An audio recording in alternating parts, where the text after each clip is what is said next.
course he's wearing that. Oh my god.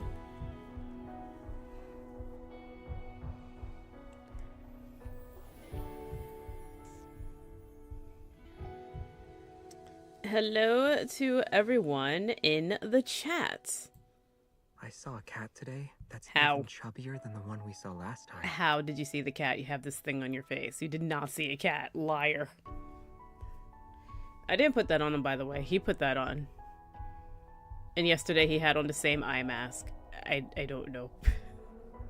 He's just wearing it. He's just wearing it because he likes it. I guess. I mean...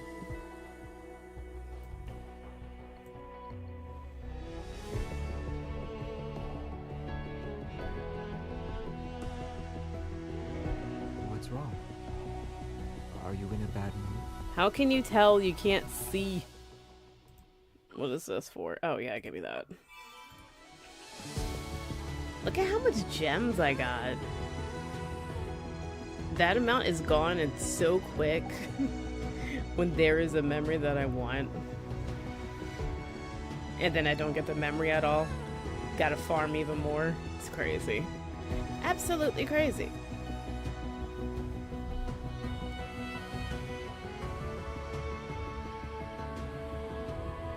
Also, looks like Rafayel has another rerun. He just had one, and now he has another one. Wish? Yeah, this one. I don't have time for this one. I don't have the funds. Look at that. I don't really care for that one. Give me Xavier or Silas, and I'll do everything I can to get this. But, nah. Not Raphael. Not him. But again, he just had one. He had a birthday one and a rerun, and now he has another rerun. But I did get that one Silas thing. This one, I got this one. Where, I don't know, is it like a spa day? They're treating you well with this. Look at all these gems, it's nice.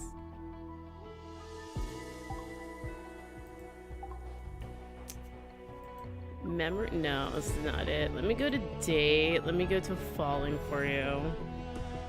Apparently I have new ones here? What? Oh, right, the myth. I, ascended some stuff. Do I want myth? Not really.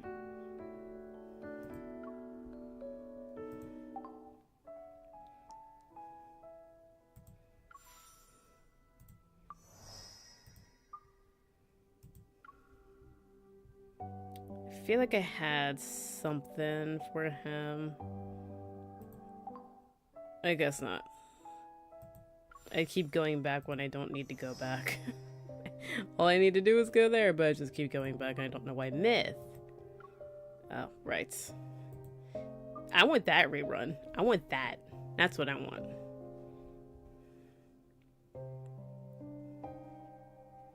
That needs to come back now. Thank you. I wasn't able to get it. So what do I not have? I don't have that one. I definitely don't have this one. The mullet. Oh god, they kill me with the mullet.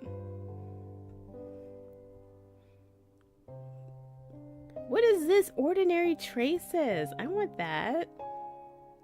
Look at that. Lost Oasis. Oh, I definitely missed out on that one. No defense zone. Oh, hello. Alrighty. Definitely a sub. Has been established. I think to start, let me do the new one that just came out. Where, I guess, a spa day. A date with no special occasion, just a desire to see each other. And apparently, grab your hand. Sure, why not? Before Raphael fan gets here. It's the weekend and I'm spending the afternoon sprawled out on my couch while idly playing with my phone. You have days off as a hunter? That's insane. Look at these tulips. That's nice. Oh, look, it's the yarn ball pillow. I kind of want one. These past few weeks have been packed with missions. I had finished my last assignment, and it was already dawn when I got home. So you deserve some time off, is what I'm hearing.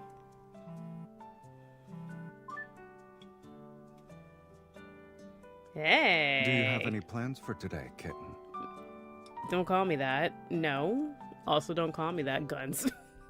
Just guns in the background. Cool. Hang up. My whole body is sore, so I'm just gonna stay on this couch until I pass out. You can't sleep? Why are these chains? Got chains embroidered on his shirts. It's the afternoon? The opposite, actually. I'm trying not to fall asleep too quickly. Blah, blah. After all, this is my precious day off. Apparently she only gets one. Silas. In case you didn't know. Do you want to grab some coffee then? Can you just bring it to me? Because I don't want to leave. Have Mephisto deliver it. Put him to work. I had way too much caffeine yesterday, and today's a new day, so get some more coffee. What about a joyride? He's trying so hard. He's trying his best. Silas, do you think a certain someone is trying to get me out of the house? Observant as always. Yes, very. I Sarcasm. used every trick in the book, yet a certain smart hunter won't take the bait. Because I'm hurting all over. Just come over. I wonder what could possibly convince her to go outside. I don't want to go outside. Just come over. Bring coffee to me. All you gotta do, bud. If you're patient, you can wait until next week when the hunter has another day off. And not half dead. Patience is a rare commodity when you live in a world centered around survival of the fittest. If you want to see me, you can just say so and just bring your butt over. Is this a booty call? I'd rather save face and maintain my pride. What pride? There is a memory with you on your knees in a collar. What pride do you have left? Besides, I thought I was being obvious about it. Very. But guns. The guns in the background. If you want to ask someone out, you need to say it. And then he gets close to his phone. I sent you the address. See you soon. That's not asking. I don't want to leave. When did I agree to leave? I don't remember agreeing to leave. I don't think I agreed to leave. Hey. True to his words, Silas sends the address right after his short monologue. I look at the meeting spot in our chat, then I type, "I want to see you too," in the text box. I hesitate for a moment before deleting the message. Now I'll let him know, and next time tell him to bring his butt over. He's been here before. He took a shower over here. I think he knocked over some of your bottles. No, that was Zane. Was that Zane? You have so many men in your bathroom, I don't know which did what. It seems everyone has to save face every now and then. Oh god, we're outside? Oh, you don't fit. You don't fit in with your environment. You stick it out like a sore thumb. The place he picked for a meeting spot is a restaurant. When I arrive, there are only a few customers. I spot him sitting in a booth. Love it. By the window, he picked a booth.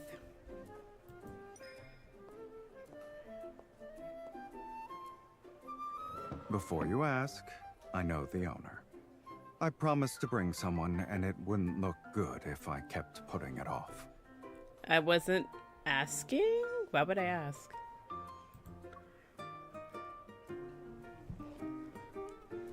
Between lying and rushing to explain yourself, you're less composed when you do the latter. Sure, but that explanation was necessary. I don't think it was. But you really don't fit in with the whole ensemble here. Is that why you want to see me here? What would you have done if I still didn't want to go out? Well, you know how very persuasive I can be when I want something. Not really. Just say no. And how exactly would you persuade me? Will you roll around on the floor while throwing a tantrum? Probably. He is a brat, isn't he? We have agreed that he is a brat. Under certain circumstances, I might do that. Exactly. Sub-brat. Yep.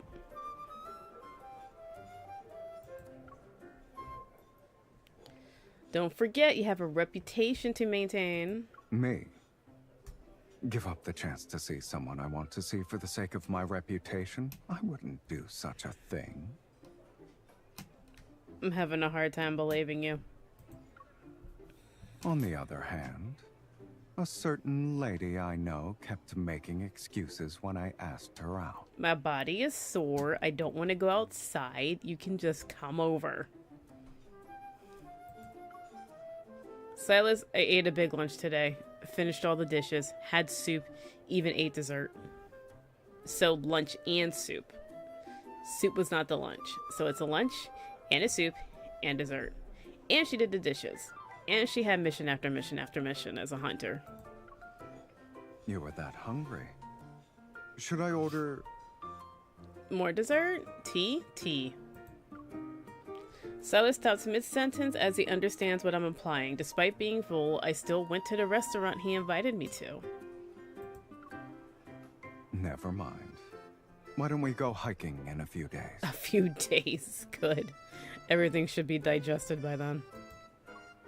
Why hiking? I told you I was sore.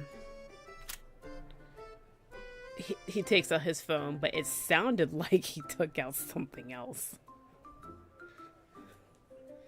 But he takes out his phone, pulls up an image of a poster he saved from who knows where, then he slides his phone over to me. Is it a concert? It's a pink promotional poster featuring a photo of a temple on a mountain. It's located on the city outskirts. There's also flashy text. Your wishes will come true. Visit us with that special someone.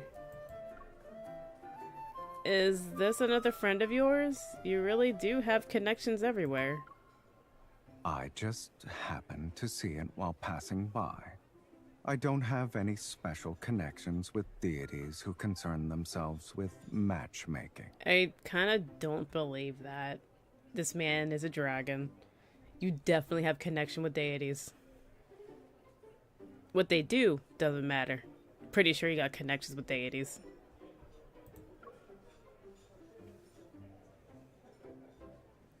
As I look at the screen, I notice Silas's gaze flitting between me and the poster. Flitting. I don't like that word. Deliberately, I give his phone back to him. Given your line of work, wouldn't it make it more sense for you to pray to deities of war or something? Destruction. Oh, but that would suit you too. Ambition.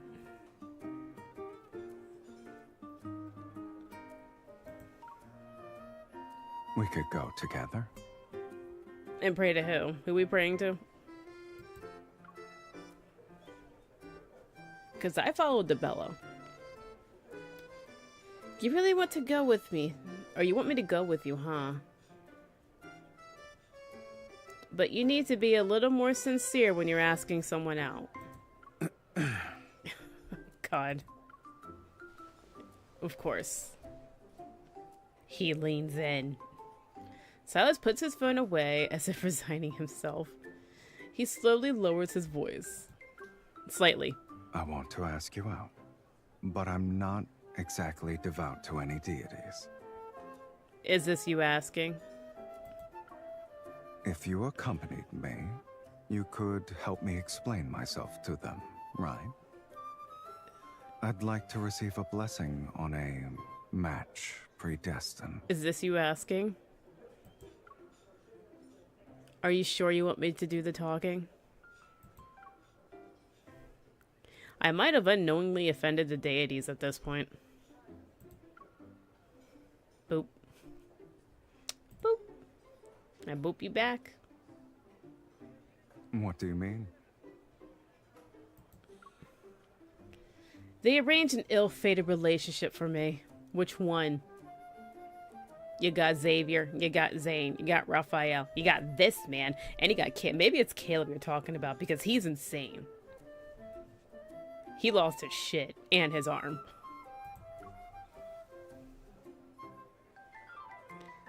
With an exaggerated display of despair, I nod. I'll tell these deities that I want our ill-fated relationship to have a happy ending.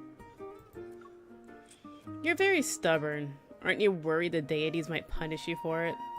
If I get struck by divine lightning while praying, remember to dodge. Oh, sure. Don't even think about it. When our drinks arrive, neither of us notices. We're too focused on the gentle smile on each other's faces. What did we order for drink? No, what did we order? Because he was thinking about ordering and then it didn't happen. Probably just water. After leaving the restaurant, Silas takes me to the mall to buy hiking gear. Why are we hiking? Get mosquito repellent. Why are we hiking? Are you sure we can do this? What if someone recognizes you, leader of Onikainus? Don't worry. I'm worried. It walks off screen. Is that champagne bottles? Where are we? Uh-huh. Yeah, that fixes everything. Silas places a baseball cap, or he puts on a baseball cap.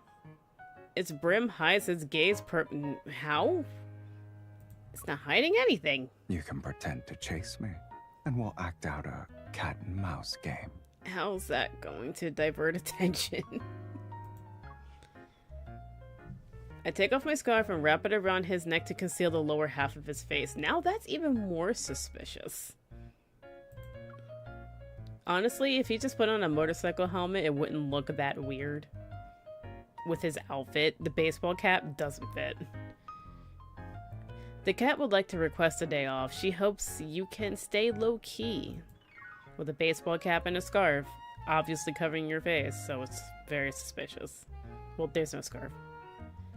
Fully equipped with his disguise, Silas leads me through one of the shops. He picks out everything from trekking poles to binoculars. He also grabs sleeping bags and camping supplies. In this store, that is definitely an upper-end boutique, I saw wine bottles. We might need a tent. I'm looking in the background to see what kind of store this actually is. Yeah, we'll have to buy it. A tent? Well, hopefully. You don't have all this already? Wait a minute, aren't we just going to the city outskirts? We can go there and come back in one day. But I haven't gone camping in ages, kitten. Ew. Spending the night on the mountain wouldn't be a bad idea. It sounds awful. Bugs. And outside. We'll be hosting a charity event for the mosquitoes. If we camp during this time of year. Exactly, mosquitoes. Noticing the expectant look on Silas's face, I trail off as I change the subject. But mosquitoes is a genuine concern. Come on. Let's check out that shop over there. Yeah, get off screen. I want to see what shop that is. It definitely did not sell camping gear. We arrive at an outdoor clothing store. I give an approving nod to the mannequin wearing an outfit from the latest sportswear collection. Lululemon. You like it? Yeah, this is what you call a perfect figure. It probably looks good in anything, right? Ah, so you prefer the silent type? The mannequin? Yeah, sure. Are you jealous of a mannequin? I'm just complimenting its figure. What makes you think I'd be jealous of a plastic mannequin? Because you're pouting. You haven't noticed? The air is thick with jealousy. And here I thought I could guess your preferences. Not with that baseball cap. Good lord. I never expected them to be so unconventional.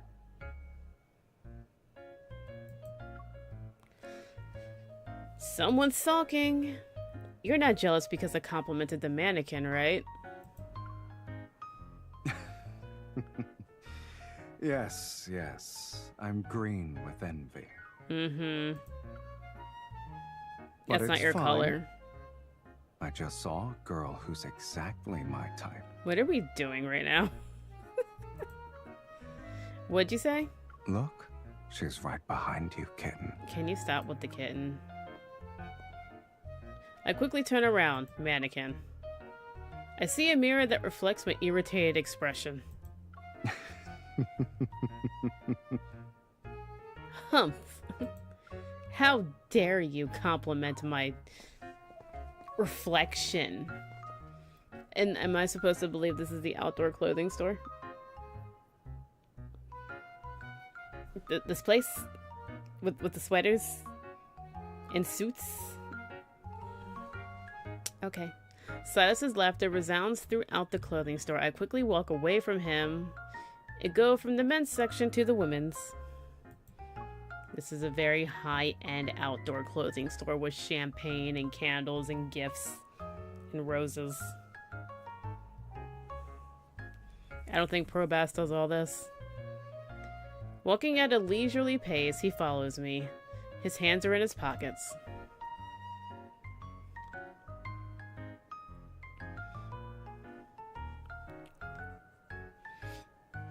So... Are you mad? Can't I say that I like how you look today? You didn't say that. All right. Oh, right. Oh, that's I him. almost forgot. You thought I was talking about someone else. A mannequin. You stinker. Nah, he bathes every day. He's not a stinker. Boop. I ignore Silas and pretend to be focused on picking out sportswear that he's gonna pay for. But he stops me when I'm on my way to the fitting room. Do you like all of these? All of what? What was she picked out?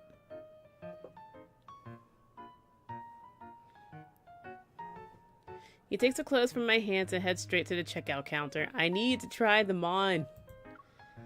Oh, shoes. I was gonna try them on first. Silas turns around, picks up a few pieces, and holds them up against me. These suit you. So I'll buy all of them. If you're tired, you can wait for me over there. I need to try them on to make sure they fit. I would like to at least check the price tags. God. I don't need to. Money bags over here. He reveals a playful smile. Give me a chance to show you what your mannequin boyfriend can't do. He's jealous. He's jealous of the mannequin. Actually, no, he's not the jealous one. Xavier is the one that gets jealous. Xavier would be jealous of the mannequin. Thank you. Please come again. Is that pet food? What is this? Sitting on a mall bench, I watch Silas confidently walk towards me while carrying shopping bags. You're acting as if I just did something scandalous. You bought something with blood money. If other people saw you with all these shopping bags, they'd be even more shocked than me. Then why don't you consider working for Anna Kindness, kitten? Nah. But what are these? Are these just nuts out here? I win the Boss of the Year award in the N109 Zone's annual awards ceremony every time. I think you're the only one that shows up because you threatened everybody else. Or killed them already. I don't know. Would anyone at N109 Zone dare vote against you? I feel like working the with me twins comes would. with more than just a good salary. There are plenty of benefits, guaranteed paid vacation, Ooh. stock dividends, you name it. Okay, but is there also personal time in FMLA? Leave of absence for just taking a mental health break? Or is the leave of absence covered in paid vacation? Sick days? Oh, this is important. Dental? Medical? Did he say medical? He just said good salary, paid vacation, stock dividends. And I named a few things. He said you name it. Cool. So dental, medical, vision. All that stuff is covered. How can I apply then? Are there any certifications I need to get? What about the interview process? Did you need my resume? Do I need a cover letter? You're actually taking this seriously, huh?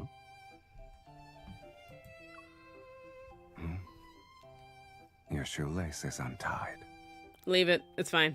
It's okay. Leave it. It's fine.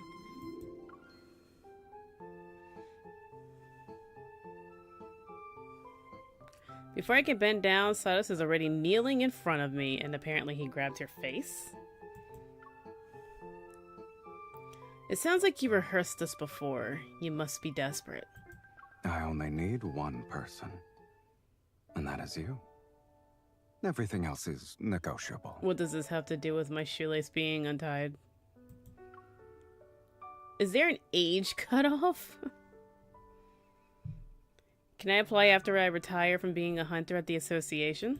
Do I have to wait until you retire, kitten? I'll be a cranky old man by then. Aren't you like 3,000 years old right now? I think he would be older than Xavier. Probably. Or maybe they're around the same age. Who knows? You're already old is my point. I'll be so old that I have to worry about losing my teeth when I eat soft cookies. There. It's done. It's the perfect bow. After tying my shoelace, into a perfect bow, Silas looks up at me and takes my hand. That's why we should seize the moment. There's no point in waiting until flowers have withered. All this over tying a shoe.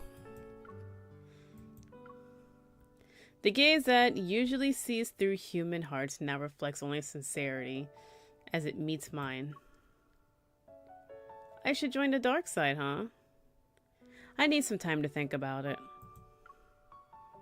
I smile as I pull my hand back. An instant of fleeting disappointment flashes in Silas's eyes, but it vanishes just as quickly as it appears. Maybe he doesn't press for an answer because those words were casual remarks in the end. Let's go. I'll take you home. Okay. I want to stay here for a while longer. I haven't recovered from yesterday's mission. Why'd you go out? You should have told him to come to your place. Not to mention, I went on a shopping spree today. My legs are killing me. They still hurt? Massage. You noticed? So that's why he told me to sit down earlier. Yesterday's mission had me running all night. It had me running around all night. There we go, I missed a word. Haven't gotten a chance to properly rest today either, because you wanted me to go out so bad. You can say no when I invite you to go out next time. Yeah, she didn't say no. I didn't expect you to have more shopping stamina than me. Besides, don't you want us to spend more time together? Silas falls silent for a moment, then he adjusts the brim of his cap before turning his back to me.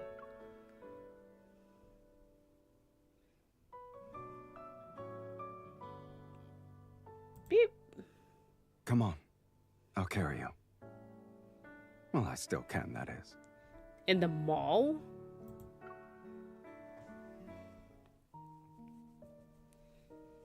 A gentle breeze flows through the spacious, bustling shopping district. From my vantage point, I can see boutiques lined up on one after another.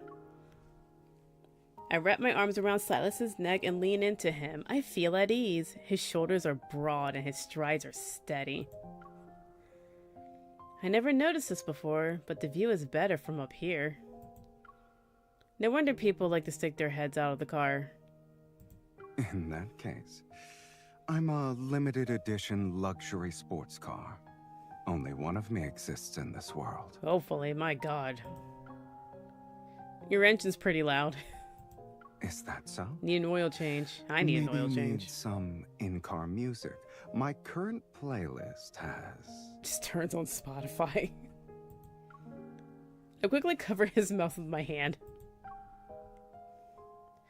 Lil S, navigate me home. Lil?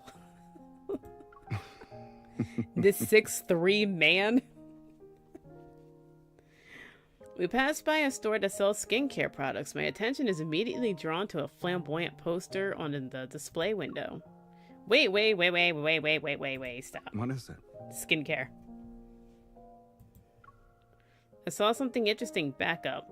Okay, you need to back up some more. Turn 45 degrees. Over there. Silas turns around and returns to the poster. He's still carrying me on his back. They have buy one get one free deal for facial masks today. Do you want to go inside? Yeah! What kind of mask? Is it like charcoal? Lemon something? Ginseng? Fig? Turmeric? In the display window's reflections, I can see the affectionate helplessness in Silas' expression. Then buckle up. Huh? Hold on tight. Okay. We're going to get a facial. It's okay. Welcome. Hi! What can I help you with today? Oh, please sit here.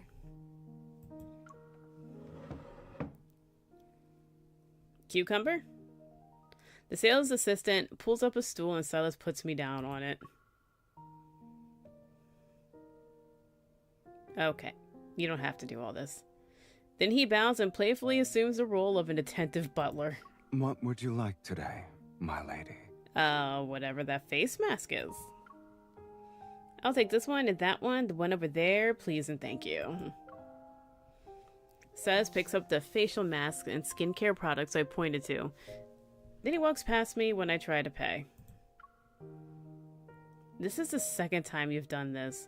At least let me pay once. Hell no, let him pay. He has a black card. He glances at the phone in my outstretched hand. Save your money for the gas. Heh. What, feeding him? Goodbye. We hope to see you again. So what did we get? Did we get, like, sea kelp or something? Silas and I leave the store and head to the parking lot. While I'm holding our bulging... I'm holding the bags! Silas carries me and the other items we bought. Oh, he's still carrying you. Fine. You've been carrying me on your back for a while. Aren't you tired? If you feel that guilty, then let me rest at your place later. You could have came over to my place from the beginning. But dummy main character didn't suggest it. Really? Yeah, sure, that works. You overstayed your welcome after the sunset last time as well. Ah, yes. Your sofa and hard floor are incredibly comfortable to sleep on. He didn't sleep in the bed with you. Zane sleeps in the bed with you like all the time. You can trust Silas. Just tell him what to do and he'll do it. I'd definitely give up my custom-made luxury mattress for them. Damn, the mattress is custom made. Not the bed frame, the mattress. Also the bed frame probably, but the mattress. I bet it has goose feathers or something. Feather and pillows, they feel horrible. I don't understand the appeal. I don't even know if there is appeal. Of course I am. I'm clicking. Face mask. We're still not in the parking lot. On our way to the parking lot. Silas sits me down on the bench while we wait for the pedestrian light to change. Do you want to sit and rest with me for a bit? I pat the empty space beside me and Silas takes the seats. I don't think we've done this much before. You know, just having a date for the sake of it. A shopping date. Is this a new kind of compliment? Tell me, what were you thinking when you first met me? This stupid hunter is in my zone. Don't you remember what I said back then? Before you strangled me unconscious? No, not really. It left my mind. There was a lot of fear I was going through after being kidnapped and brought to the N109 zone. So no. Well, allow me to put it in simpler terms. At that time, I thought we were like flowers. We were meant to grow together in the same soil. I don't remember hearing that at all. Did you say were that? Quietly moved to another garden in a foreign land. When did you say that? Still, you managed to bloom beautifully. Then we met again, and here we are. What a wondrous fate. Wait, is that from your myth? Because there was a bunch of flowers in your myth. That was thousands of years ago. It's a cruel twist of fate. The traffic comes and goes like waves lapping against the shore.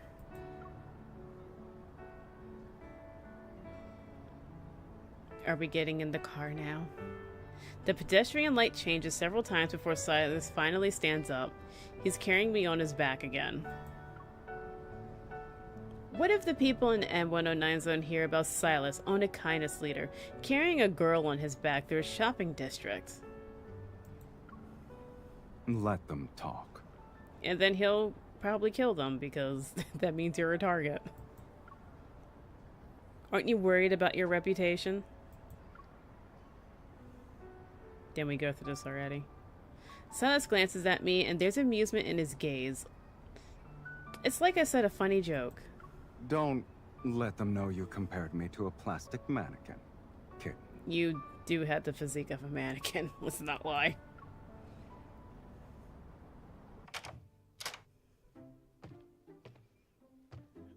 What is Your this place sweater? is still What as is bare as that? ever.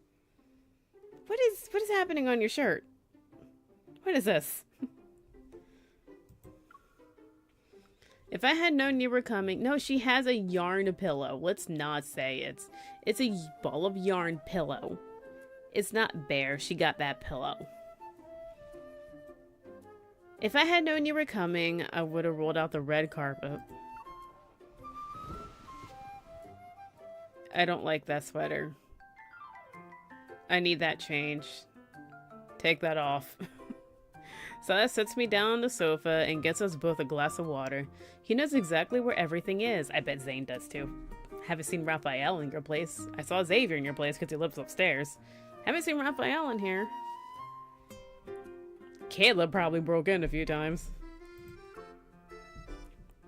He hands me the glass, but he's still standing.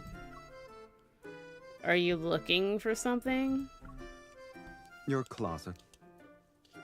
It's in my bedroom. Why? It's not like you'll find anything that fits you. Don't worry.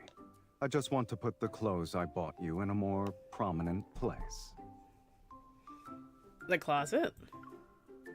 That way, you'll think of me whenever you see them. Okay. You know, my neighbor's puppy snuck into my apartment when I opened the door the other day. It left paw prints all over the sofa and carpet. Even though I cleaned up the mess, I can still imagine that puppy as if it visited me only yesterday. Are you saying... You're a puppy that's lost. You're a lost puppy. I understand why you do something like this. Certain cute animals need to leave their mark in flashy ways to show how important they are. I meet his gaze with a look of defiance. Rather than openly show our feelings for each other, Silas and I prefer finding creative ways to leave deep impressions in each other's hearts at this very moment. Neither of us cares whether these marks come from childish banter or something else. Epiphany. As long as they remain, they'll always remind us of each other. I find myself in deep contemplation about this. Then I notice how Silas is suddenly right next to me.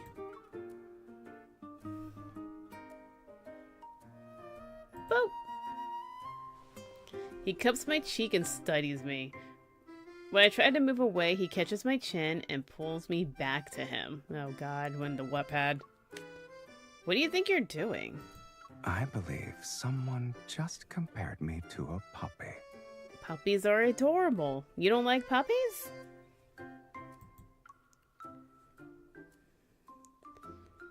You also look like me when I was stacking those piled up blocks at your place.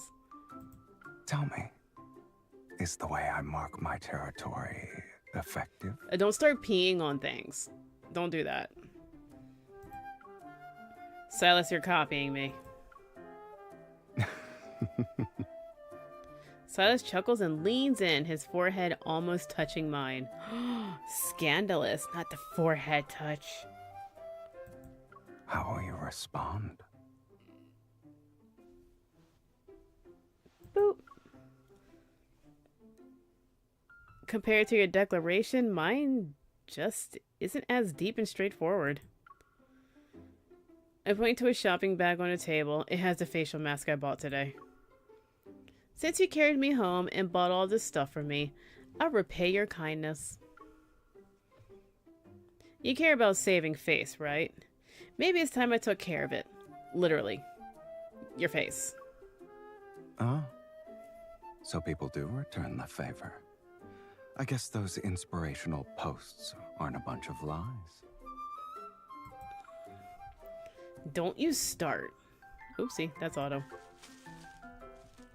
Silas stands up, he grabs the mask and pulls me into the bathroom before I realize it. It's freezing.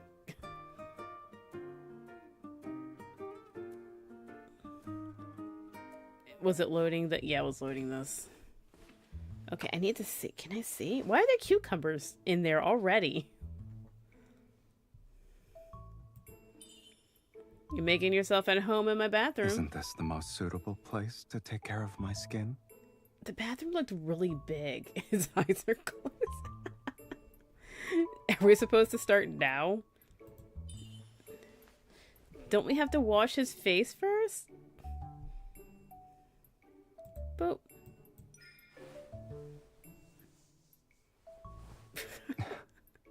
What a gentle touch.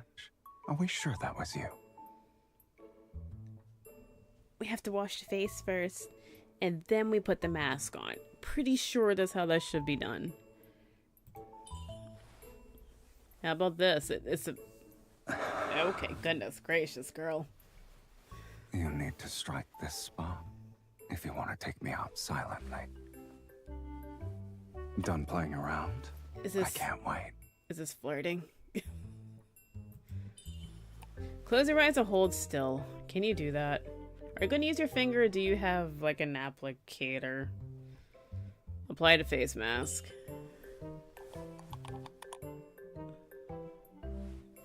Slightly cool and softer than I expected, to be honest. His hair should be back so we can get to the rest of his face. Why are there cucumbers? Does it feel nice? I was talking about your fingers. You. Don't run away, kitten. It's only fair that I return the favor. He looks kind of ridiculous. Push gently. That wasn't gentle. This bathroom is huge. Leaving already? Won't you check your work? Can I see this bathroom? It needs to stay on for like 20 minutes, so just leave it on. Evaluate results. How? Did we just clean his face? So many steps were skipped. Well... I mean, you do have to wash it off and then maybe apply toner and then moisturizer. It's a work of art. Whoever created this is a true That's master. all. Surely the virtuoso is fond of her magnum opus.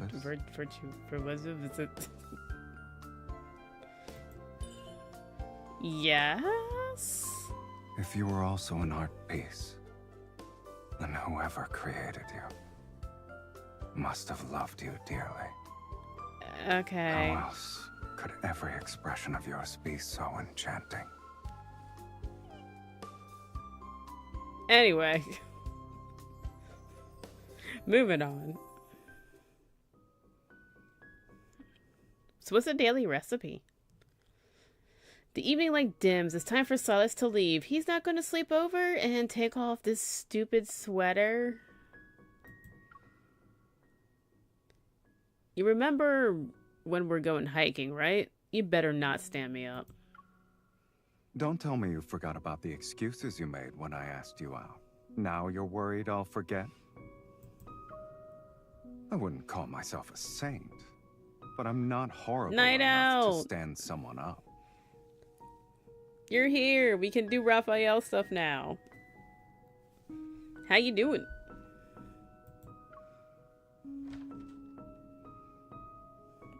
Booty. Are you kidding me? You had... What? God, why'd you put on that ugly sweater? I walk Silas to the door. He takes one step before suddenly turning back around. Do you like anything in particular? I'm talking about things that would make you come running as soon as you smell them. Yeah, let's go. I'm guessing you're participating in Rafayel's rerun. He has another one, or do you already have those? Doing well yourself. I'm doing better. I remembered to take my iron today. Sir, I'm a hunter, not a dog. For dates and the like, just text me. And given our current relationship, whatever that is, I'll come to you. We're dating now? Should I bring roses next time? Were girlies asking for this? Luna, what's up? Hot boys today, how is everyone doing?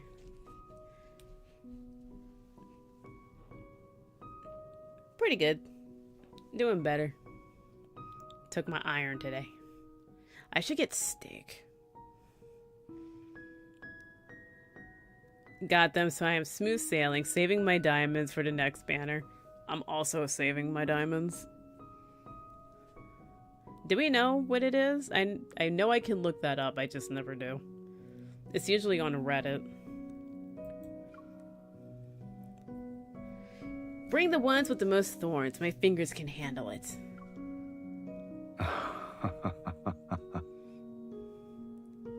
He keeps saying he should leave, but I'm not rushing him. He's not walking away either. Just sleep over. Let's have an epiphany. Since you asked, what would make you drop everything to visit me? After all, the M109 zone is enough to keep you busy every day. Silas pauses as if to think about his response carefully.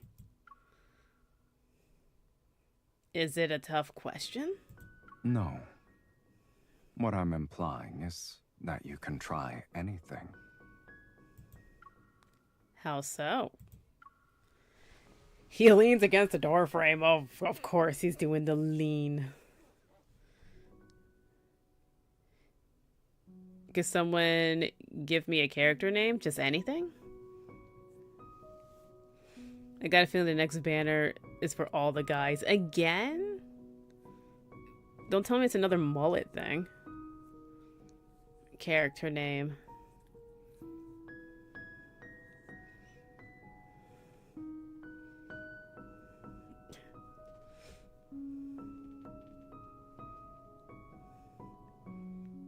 It slightly bends down to look at me. You could say Door you want frame. to watch the Bends snowfall down. in the mountains on the equator with me. Or catch dragonflies in the snow together. Is it snowing?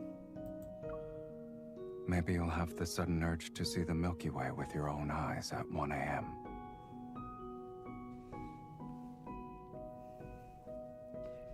Well, I recently made a character named Broth.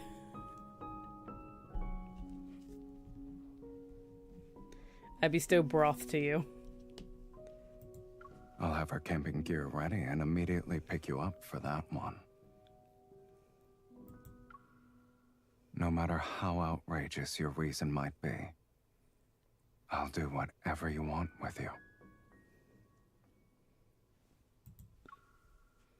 My heart flutters as if 1,000 butterflies had taken flight. And I find myself gripping the door frame without realizing, oh, he's doing the boy-friendly and she can't take it. I see. I'll have to put that to the test next time, she says, severely lightheaded. Let's see if you can keep your word. You can test me as many times as you like. Leyland?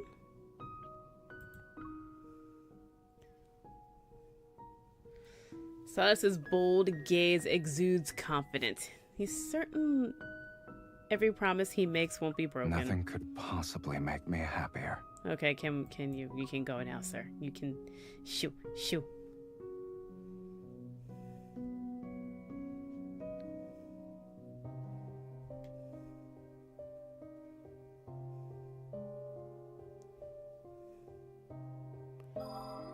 For Marvel Rivals.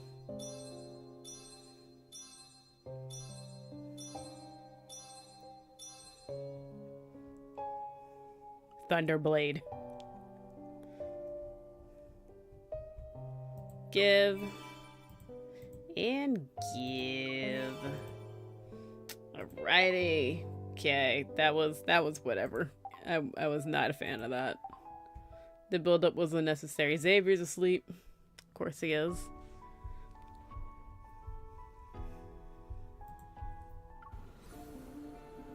So what I want to do... That's not it. Wait, yes, this. We can do Rafayel's branch. Investigate the high-profile suspicious tycoon. Just do this. Make it all about Rafayel. Is this where he lives? Is this his house? What's this? This is nice. Look at this. Except for terrible weather, I want this. Also, that looks horrifying. What is that?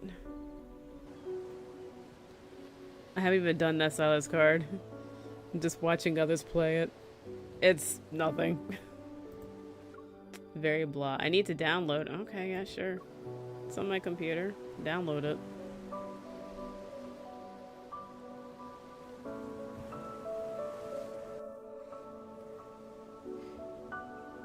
Going in blind? You haven't done this? Land of Secret Flames. So why is his power fire when he's the god of the sea? They're opposites. How'd that happen?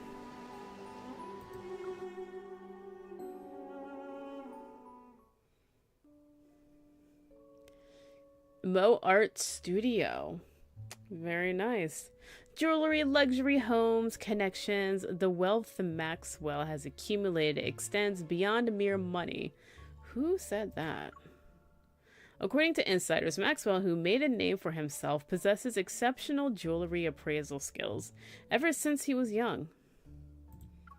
He had to learn it from somewhere. The banquet he's preparing for his wedding anniversary this year will be held on a private island.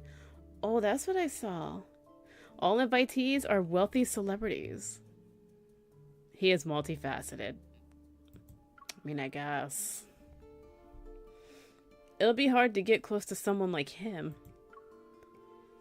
Besides, this person is already on the association's watch list. Looks like I'll have to tap into my precious connections to complete this mission. The villa on the bay quietly sits in the cool, salty sea air. Welcoming my arrival, the familiar iron gate is half open as always. I need to remind him that his habit of leaving the door open should be broken. It's just a gate. If his door is open, that's bad. But the gate open, whatever. I close the door behind me and head to Rafayel's studio. Like, don't get me wrong. Oh, jeez. It looks so much better. But your position still isn't visually appealing. Is he talking to a model? There are other people here? That's rare.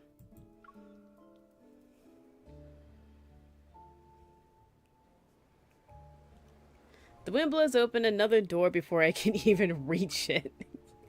Rebecca, what's up? Just in time for Rafayel's stuff. And why does the music sound like we're investigating a mystery?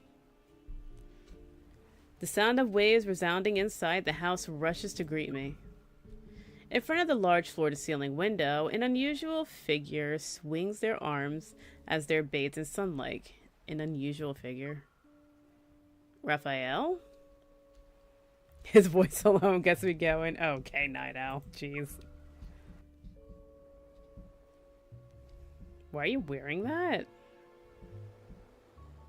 Rafayel, just in formal clothes, turns around. Why is he dressed like this? A smile appears on his face as he places his right hand on his chest. He bows. I didn't see him bow. My esteemed guest. Please, take a seat. He didn't bow. Where's the bow? I want to see the bow. I have earned the bow.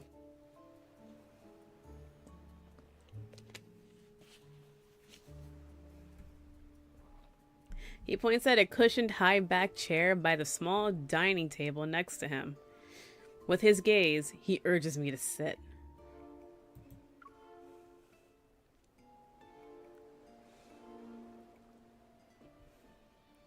When you mentioned a concert, you were talking about this? It's happening now?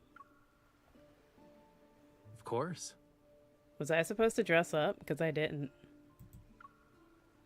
Sunlight washes over the chair, a cup of tea sits on the edge of the table, and a dark red plush carpet covers the floor. He put a lot of thought to preparing this. He's not messing around. Since the audience is here, the concert can officially begin. I can't help but let my gaze fall to the thin paintbrush in Rafayel's hand. Watch closely. This isn't just any paintbrush. It's...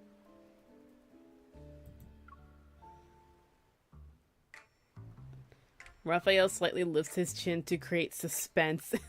Then he turns back to the floor-to-ceiling window. He holds the paintbrush and poses. If I'm not mistaken, that's the pose the conductor does.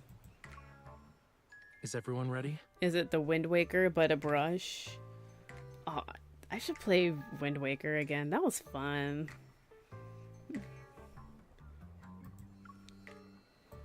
Question mark? I look around the room again. I'm the only one here. He's talking to the fish out there.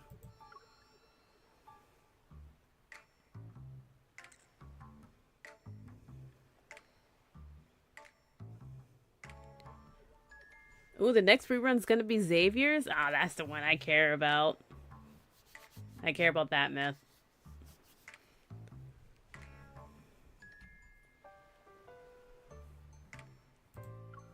Seagulls? Cookies. What? Seagulls on the beach suddenly turn their heads towards Rafayel. They stretch their necks and squawk loudly. Hold on. There's no time. Lemons. The joyful cries of the seagulls immediately change at the same time. They hit a different high-pitched note and hold it for a while.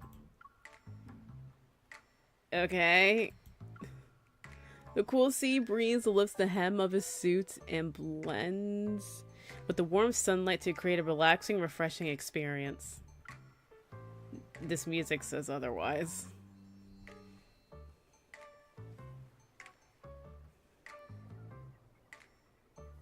Is this the new story that just got added to the world underneath? I think so. I just clicked on it. I don't really know where I am. But probably. Raphael's pose is simple yet subtly expressive. His eyes are half closed as if he's engrossed in the tune. Can't get that word. Assuming this is a mime performance, it's perfect in terms of being at a concert. It's a shame I can't mute the world. Before the seagull's maddening cries overwhelm my mind, I go to the window, sit down a plate of cookies and lemons. The rhythmic cries stop. Seagulls fly in to snatch the food before scattering. They're satisfied. I'm expecting Pink Panther to make an appearance. Exactly. What mystery are we solving? What is this? Is he pouting? Excuse me. Raphael watches the seagulls disband. He reluctantly puts down his paintbrush. Not only did you interrupt the conductor, but you also fed the orchestra during a concert. I've never met an audience member as audacious as you. So I need help with an invitation to a banquet. I need somebody rich, famous, whatever. I can't use Silas. He's a criminal, but you're an artist. So there's that. Weren't they supposed to bribe the seagulls to stay quiet? Okay, I guess that was pretty obvious. Tell me to bring my noise-canceling headphones next time. Raphael points to the earbuds, headphones, and pillows on the sofa. I think it's pretty clear how I've spent these past few days. Not really. These seagulls are so noisy that I can't get anything done, you know. If I don't find a way to discipline them soon, I'll have to resort to drastic measures. You're gonna hunt them. The seagulls finish the food on the plate and flap their wings. They fly towards the ocean. Well, a hasty curtain call is to be Mr. expected for a Jones. seagull performance. I'm on cold meds, so everything's a little weird right now. But this story immediately out-weirds the meds.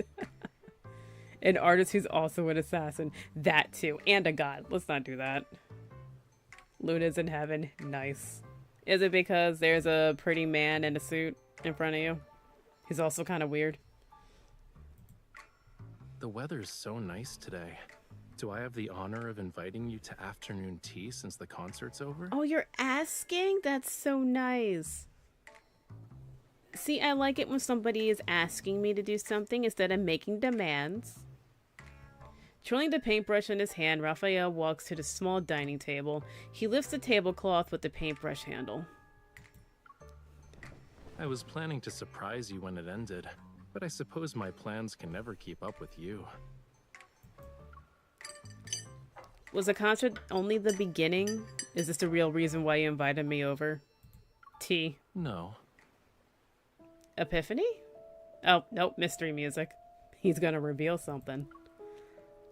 The aroma of food lingers in the air as Raphael pours me a cup of hot tea. His gaze implies there's more than meets the eye, as it's reflected in the drink's ripples. I heard some rumors, and even if I didn't invite you, you'd probably find me of your own accord. Oh, good. I do need to go to wherever you're gonna say. What's going on with this dimwit's cups? It's a stylistic choice.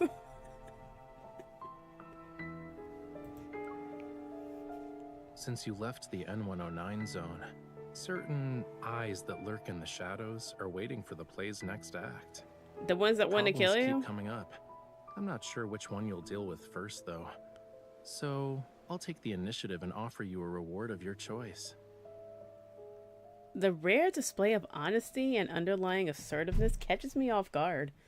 He's already in control of the conversation. I swallow my food after contemplating my choices. I pick up my cup and extend it towards him with a question.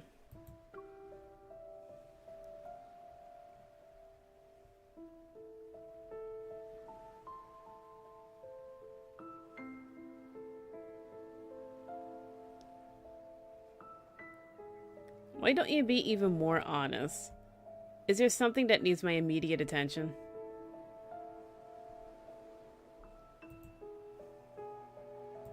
Not necessarily, but it is something only you can do. Me?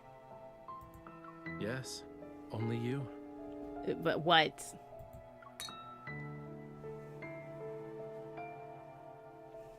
The corner of Raphael's mouth curls up as we clink glasses. I thought it was teacups because we're having tea. Are we having iced tea? His expression carries a hint of determination. I know this matter is anything but ordinary for him and me. Breaking the shackles of time requires patience. As they say, haste makes waste. No, haste is great. Let's talk about your issue first, yeah? No, do haste. Haste is haste. You get more actions with haste. Use haste. And give it to your monk.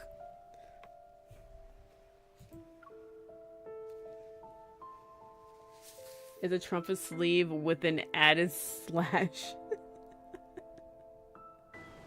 And then the shirt's cuff has starched frills. Very magical girl. Also, 1 to 2 slashes has buttons.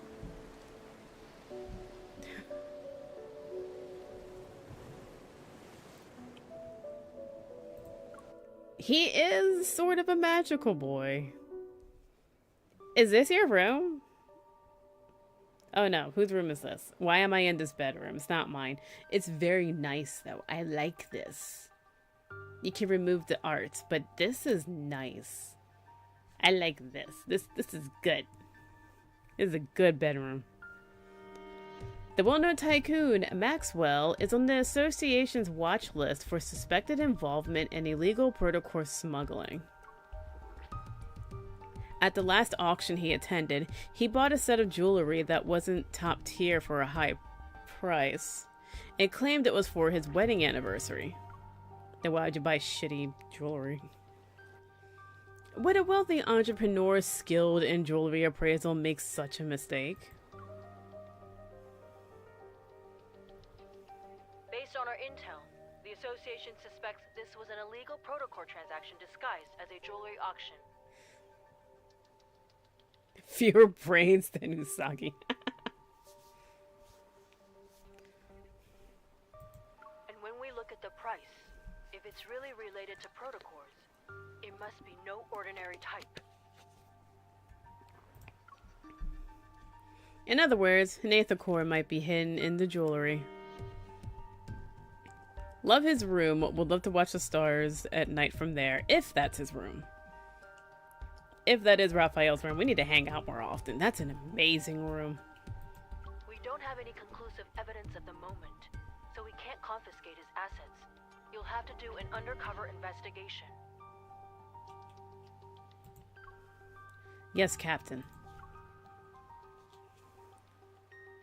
Maxwell plans to give the jewelry to his wife at the banquet. If I attend, I might be able to inspect it. As for getting my hands on an invitation from a tycoon. So, is this your bedroom?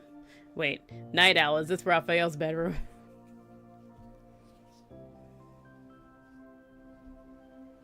Only you can do this, Raphael.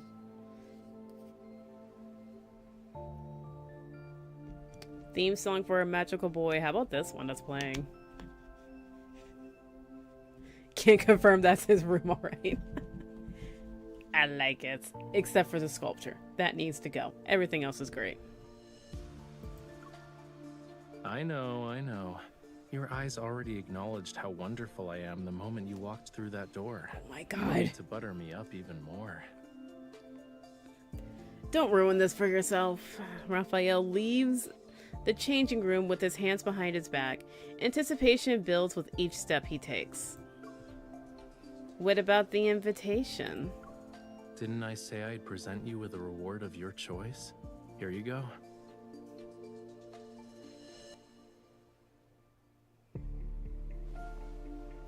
shadow falls in front of me. Raphael covers my face with one hand and ties something at the back of my head with the other. Sir. I raised my hand and touched a smooth surface. The object is sort of firm. Raphael wraps an arm around my shoulder and leads me to the mirror. Too many windows. Ah, my eyes. Why Raphael Silas is the only is the one who hangs up with tycoons. Silas is a criminal though. Like an obvious one. And he's in the M109 zone. Wait, no, is this happening in the M109 zone? Actually, I don't know. If this is in the M109 zone, that is a good question. Why not Silas?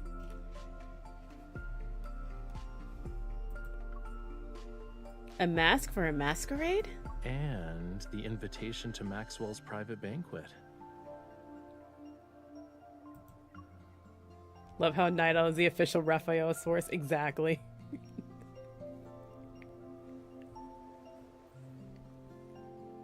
Raphael stands behind me. He appears to be dissatisfied with how the mask is positioned. While talking, he undoes the knot and reties it. Maxwell and his wife Gabriella met at a masquerade ball. The theme of their wedding anniversary is reliving the moment. Guests will wear customized masks as part of his commemorative gift. Sounds like he really loves his wife. Being tied up and presented in front of a mirror, it's just a mask. Tycoons love criminals. They do. Half the time they are criminals. But these masks are custom made, so they must represent its wearer's identity, right? Yup. Masks. Your clothes and jewelry are ready too. Now's the perfect time to get acquainted with your new identity. He's another one of those ones who's like, I bought you your clothes already. It's on the way. I glance at my reflection in the mirror. I notice Raphael's somewhat extravagant formal attire that suits a masquerade. So, you're not an artist. I'm curious about the new relationship you set up for us. Mischievous, Raphael winks at me as I'm looking at my reflection in the mirror. A new, talented opera singer who's accompanied by a dedicated manager, bodyguard, and assistant. You're an opera singer now. Which one of us is the opera singer? I'm definitely not your manager, bodyguard, or assistant. I never accept side gigs. But you're an opera singer now. He's like, you still have to protect me. I do like how extravagant this is, but it looks kind of dusty. Like there's too many people. It looks like it smells like a lot of bodies. Too many bodies in there. You know what I mean? That too many people stench. That's what it smells. That's what it looks like it smells like. 3 days later, on a luxurious yacht, the banquet is in full swing. Music accompanies the event. Melodious. Got it. Got the word. Melodious, right? I quietly touch the back of my head. The mask is on my face and the strap shows no signs of becoming loose. With a champagne glass in hand, I stand behind Raphael. I occasionally pretend to take a sip as I observe the people around us. Why are you so far away? Why are you like half a mask? Phantom of the Opera? Seriously? Opera singer, half a mask, Phantom of the Opera. Raphael, who's also wearing a mask, turns around and looks at the distance between us with some confusion. Come closer. Your clothes and mannerisms are your face in a banquet like this, which means they're under everyone's scrutiny. So, people are gonna think I brought an assassin with me when you stand over there like that. You would know how that looks, wouldn't you? That should be an Assassin's Creed mission. You accompany a noble as their bodyguard, but you're actually an assassin.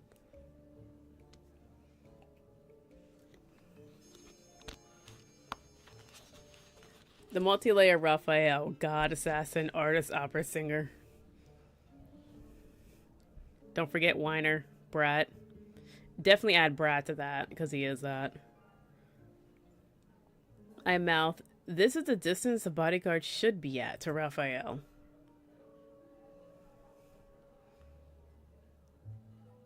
He's having a fit.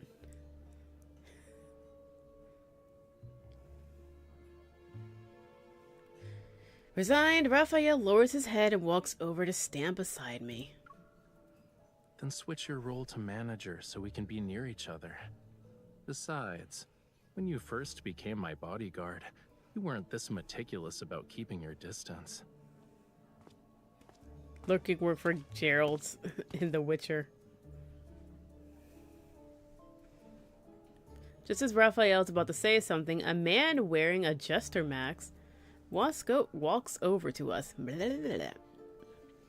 My intuition as a bodyguard makes me step forward to protect Raphael, who's behind me. Like he needs protection. He's just here to talk. You don't need to be on high alert. Oh god, the way he plays it up. Wait, he's a god? Yeah, he's the god of the sea. I was shocked too. I thought he was just a merman. No, he's the god of the goddamn sea. Cool. Why not throw a god in there? You got a prince from space. You got a dragon from a millennia. You got a god of the sea. You got like a cyborg man. And whatever Zane is. I'm still mad I have not gotten any of his myths. Anna, step aside. Standing next to Raphael, I watch as Raphael starts a conversation with him. Yes, talk to each other. Peasants. Your bodyguard is competent. What? He looks like he's wearing a heavy cloak. Smiling, Raphael looks at me. Being modest would be a disservice to her. Having her around is the best thing that's happened to me. Okay, calm down. Cool it. Ever since he boarded the yacht, Raphael's speech and enunciation has changed. Zane is a foreseer. So he just sees the future? Next lover interest is to be Raphael's rival, so God, oh God, please. Most of his subjects are smarter than him. Jeez. It's like he's a real opera singer. Notice how he's really good at going undercover? Interesting. Maxwell made this mask and brooch for Yosef. Who? He should be over 70 right now. But you sound like a young man. Okay. Here we go.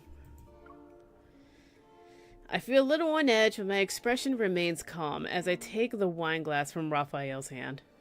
You can't protect him while you got your hands full of alcohol. Are you saying that 70-year-old Yosef should disregard his health and attend in person? Youngsters like yourself are very sharp-tongued. Yeah. While Yosef and I were drinking tea and playing chess, you were probably having fun somewhere else. Yeah, in the middle of the ocean.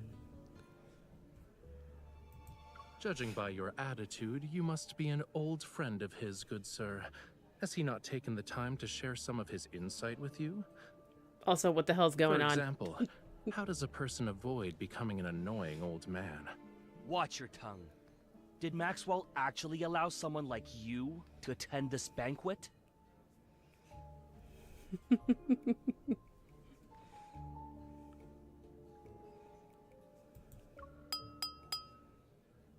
Uh-oh. What? Where? On the hold of the ship, the crisp sound of clinking glass captures everyone's attention. A middle-aged man wearing a dark purple velvet suit, ew, stands up with a glass of wine, his smile barely concealed under his mask. I'd like to thank everyone for attending this banquet. What? Speak up, man. Well, he is far away, so.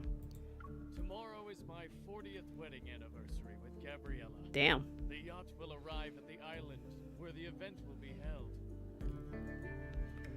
Oh, we all get to sleep on the boat? Oh, that's fun.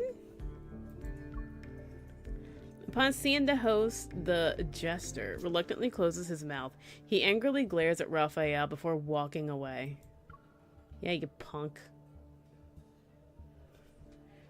Rafayel adjusts his mask and discreetly curls fingers at his side. He's beckoning to me. Once I'm next to him, we start quietly talking to each other. Is it time for plan B? Yeah, remember to act natural. Leave the dramatic parts to me. You're so good at being dramatic. We already know you love to be a queen. Come on. Go on, be dramatic, fall out. We'll bring you a cat to help.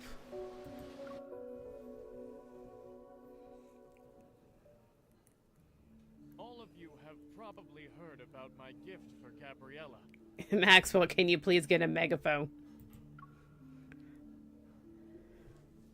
Everyone gazes shift to where? A tall bodyguard leaves the cabin while holding a jewelry box adorned with an intricate floral pattern. Following Maxwell's directions, the bodyguard places the jewelry box on display that's been specifically crafted for it. It's located at the front of the banquet hall.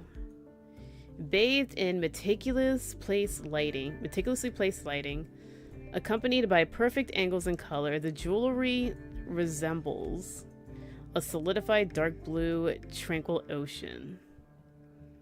So it's like the thing from Titanic. The sound design is too accurate. Exactly. This might be a good chance to get a closer look. Also must have heard about the people who claim my old eyes are failing me, and I can't tell what a real treasure is anymore. You look like you're wearing a monocle.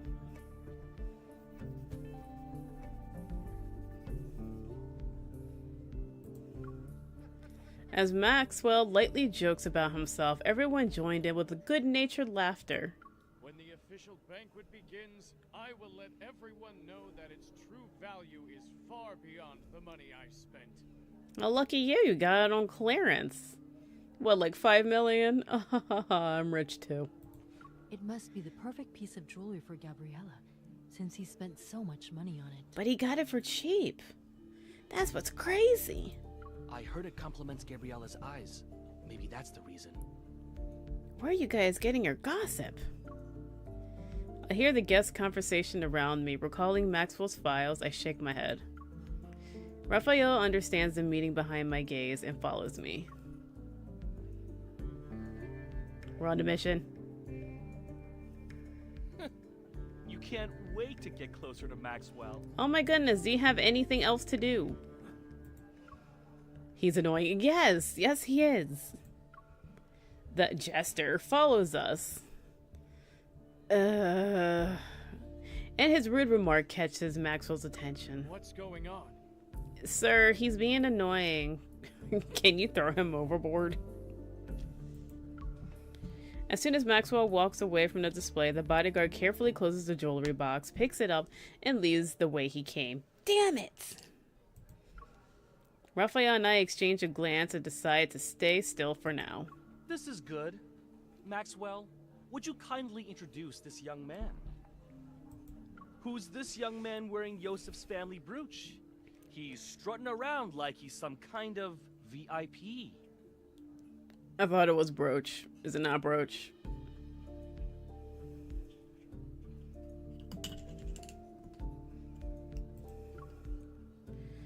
Sir, please keep your distance from my employer. What are you talking about? People like you can't even dream of talking to me. I wouldn't dream of talking to you. This is a nightmare right now. Rafayel, seemingly unfazed, bows towards Maxwell and lowers his head with an air of grace. It is. They're the ones who can't read. Okay, brooch. He's wearing Yosef's family brooch.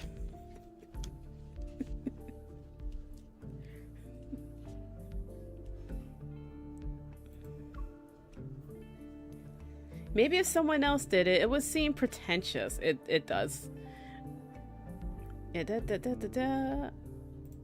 Elegant gentleman. An elegant It's been a gentleman. while, Him? Maxwell. Allow me to greet you on behalf of my uncle. Oh, you're... Yes, of course. You seem like you don't know what's happening, Maxwell. Allow me to introduce you. This is Yosef's distant nephew. Raphael the artist. You should listen to him perform. He's truly an opera star in the making. He's pulling some kind of favors. What favors are you pulling, Raphael? He's definitely just playing along. Really? Why haven't I heard about Yosef's opera singing nephew? It's because you're not a fan of the finer arts. Why are you asking about that? Do you even know all his legitimate and illegitimate children? Have you met them? Or even held them, for that matter? Wait, what? Oh my goodness. It's Relax. almost like you know more about my family than I do. Jeez. Have you met all of his children, illegitimate and legitimate? Have you met them? Have you held them? Have you raised them, sir? Like, oh, okay. Calm down. Jeez. Jester is taking a bag. He's about to speak when Maxwell interrupts him with a cough. Indeed. Why must a person meddle in another family's affairs? You should work on that nasty temper of yours. Yeah, Jester. Understanding the implications of Maxwell's words, the Jester presses his lips to a thin line and mutters under his breath. I heard that. He's somewhat displeased. That explains why you're so arrogant. You're an illegitimate child. Didn't Maxwell just tell you to shut your mouth? It could be Raphael's otherworldly charms. Probably. It's like he has draconic presence or something. He did say leave the theatrics to him. He did.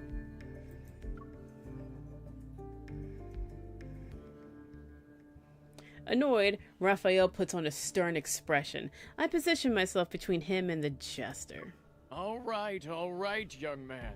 There's no need to get so worked up. I just heard your bodyguard threatening an elder. That's not right. Who, me? Sorry, I can't do anything about that.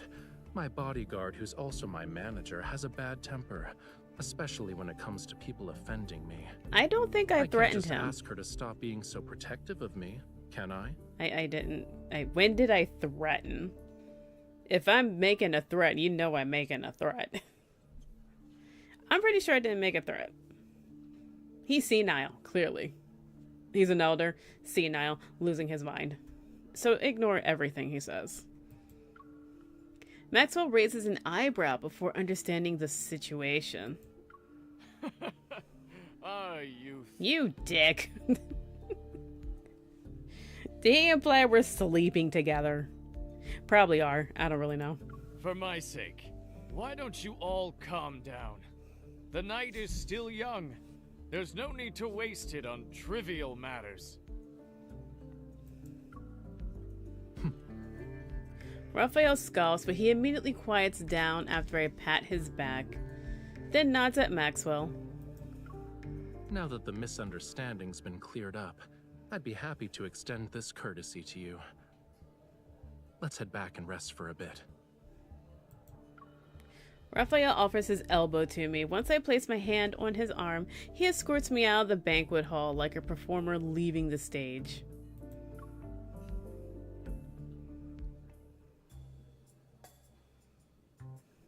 Raphael heads to a secluded spot.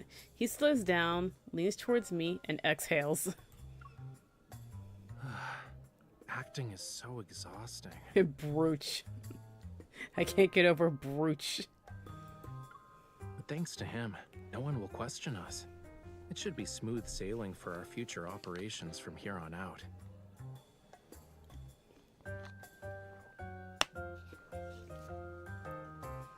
It's a shame the script changed from nephew to illegitimate child. There shouldn't be any problems, right? The old man has countless illegitimate children. No one would bat an eye if word got out. At best, we'll get a few more disdainful looks. That's good. We won't see someone rolling their eyes at us with these masks. Masks. Yeah, it's perfect. Masks. I mean, his eye, you'll see his eyes roll to the heavens.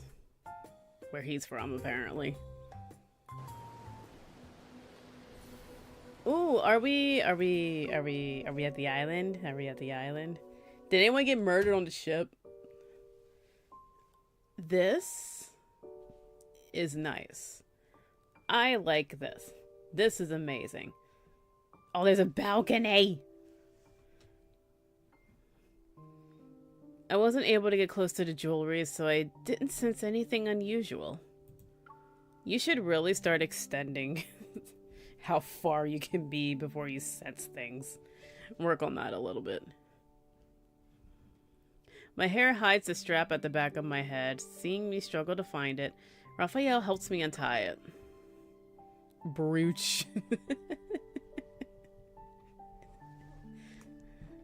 I can't help but rub my face the moment the mask comes off. It feels a little stiff. Ooh, wine.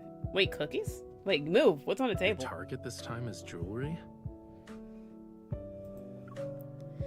He fiddles with my mask, his palm and slender fingers, and making it look delicate. 'Cause he's such a delicate little flower. Who's a god? What about you? Is pretending to be your manager, bodyguard, and assistant as far as my help goes? He gazes at the ocean, his exposed half-face showing a pensive expression. Don't worry. I'll tell you everything when the time comes. Why not now? I'm not saying anything now, because I'm worried the info dump will overload your brain. Oh, that's so kind of you. Now I'm even more curious. Surely you have other questions besides what I'm actually after. Why not ask a simple one? You're wearing a disguise for a reason. Are you hiding from people who posted your bounty on the dark web? That's still a thing. It's part of the reason, yeah. But I have other enemies. Dude, you're an artist. What the hell did you do? They're also on this ship? They're also on this ship. Oh my... Dude! I expected as much, but I still let out a soft sigh. You forgot everything memory of a goldfish. Why do I always feel like you're dragging me into trouble? Don't worry about it. Considering how strong you are, no one can beat you in a fist fight. Because I bring a gun. The way he casually calls us dumb.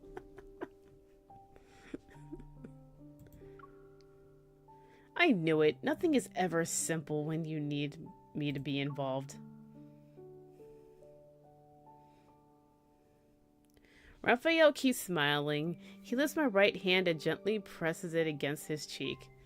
Aww, why? Don't do that. I guess I should apologize, huh? That's weird. I have a feeling that's not what you want right now. No, that's fine. I could just take an apology. It's okay. I don't need to have an epiphany with you. His mask has more decorations than mine. Really? It's like covering 1/4 of his face. Its rough, uneven texture creates the illusion of warmth as it's caressed. His mask? My finger traces the edge of the mask and descend to his jawline. I almost touch his skin. Can you guess what I want? A mission that won't let the night go to waste? Are we having an epiphany? Are we having an epiphany? I think we're having an epiphany. Oh, whoa. My hand lands on Raphael's wrists. I pull him towards me. Correct. I'll wait until the dead of night to pull off a grand heist. Want to be my partner in crime? The mask's frozen smile is brimming with vitality Raphael has infused into it. It almost comes to life as its wearer gazes at me. The sea at night is the perfect stage for a magnificent performance. I'm honored I get to share it with you. So do we know that he's not just an artist? This ship looks so nice. Is this what a cruise ship looks like? I was supposed to go on one, then COVID happened, and I'm still mad about that. While the guard change shifts, the corridor is empty. It's the perfect time to start our mission. I already know the yacht's map by heart. I carefully... Good for you, because I could never. I carefully push open the door and bring Raphael with me. We take a left at room 3594, go up the stairs, and then take another left before walking to 4136, go through the side door and cross the terrace. That's how we'll reach the security room. Are you sure we won't get caught by the patrolling guards? Are there any cameras? Of course, don't forget I'm not doing this by myself. I adjust my earring, or rather, it's a small communication device disguised as an earring. The guard's schedule, patrol routes, and the vault passcode are all in it. I don't think MC knows he's an assassin. I could be wrong. I'd like to think MC would not drag a simple artist into something like this.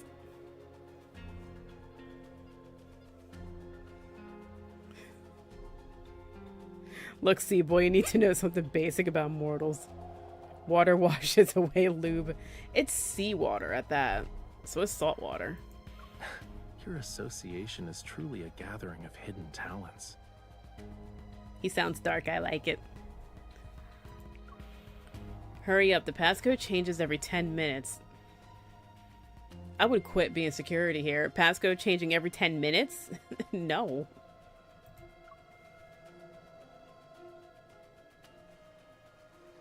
Have to check the time. Oh, what time is it? 59. Damn it, it just... No.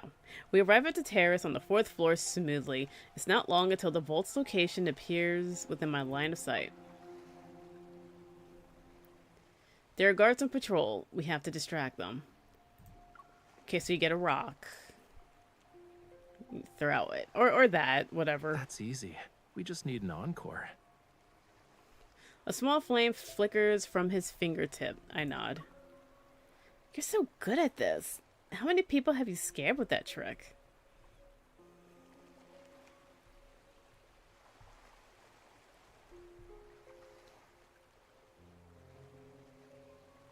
That's what every woman wants, salt water in her lady mollusk. MC knows Raphael's a merman but not a god, so we need the main story to continue ASAP. Who asked me to be her partner in crime? Apparently me, because you're a merman. That's still not a good enough reason to drag him on. Me, yes. Yes, come on. The communication device beeps. The passcode has been successfully deciphered. Raphael? I gesture to Raphael. He nods. Things are happening. I didn't hit auto. What's going on? You're a good man, Maxwell. Spending a fortune just to make your wife smile. You sound like a butthead. My small gift pales in comparison to your company's wealth and power. You know what? Silas should so be here. He'll fit right in. Why is Maxwell here? Here. The sound of laughter gets closer. Raphael opens the hatch in the corner of the floor and pulls me down. The door silently closes and our surroundings darken. Surroundings.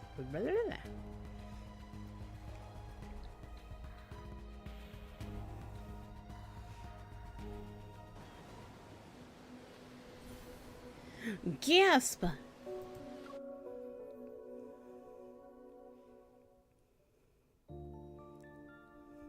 The space below the deck is cramped and small, with the faint light from the automatic emergency light.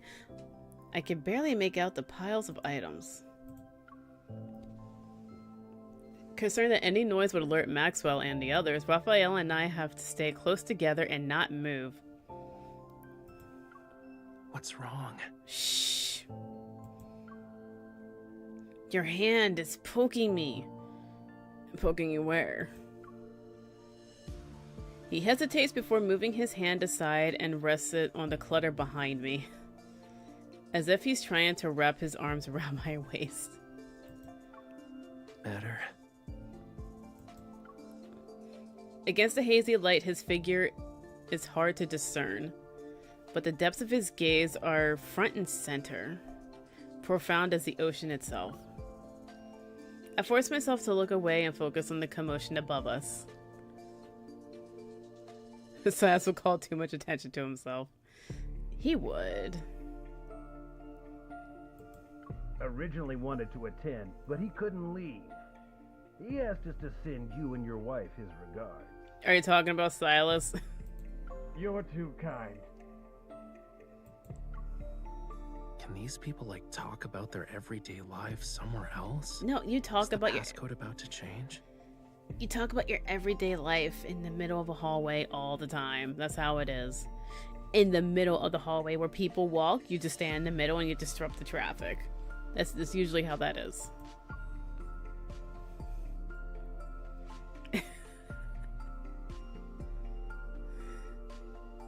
Too bad it's his hand. Goodness gracious, Night Owl. There's nothing profound about this boy.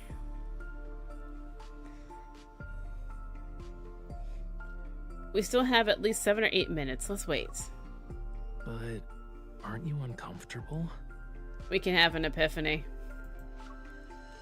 Of course I am, I say in my heart. Curled up in front of Rafayel, I can't stretch my limbs. They're starting to feel numb. To make matters worse, a strand of hair falls across my face. It's almost in my eyes. Huff, huff. Really? You're huffing and puffing? Oh, you're just blowing it. I try to blow it away, but it doesn't do anything. Raphael's bangs slightly sway instead. Let me help. He raises his hand and moves it towards my cheek. However, his elbow hits the deck.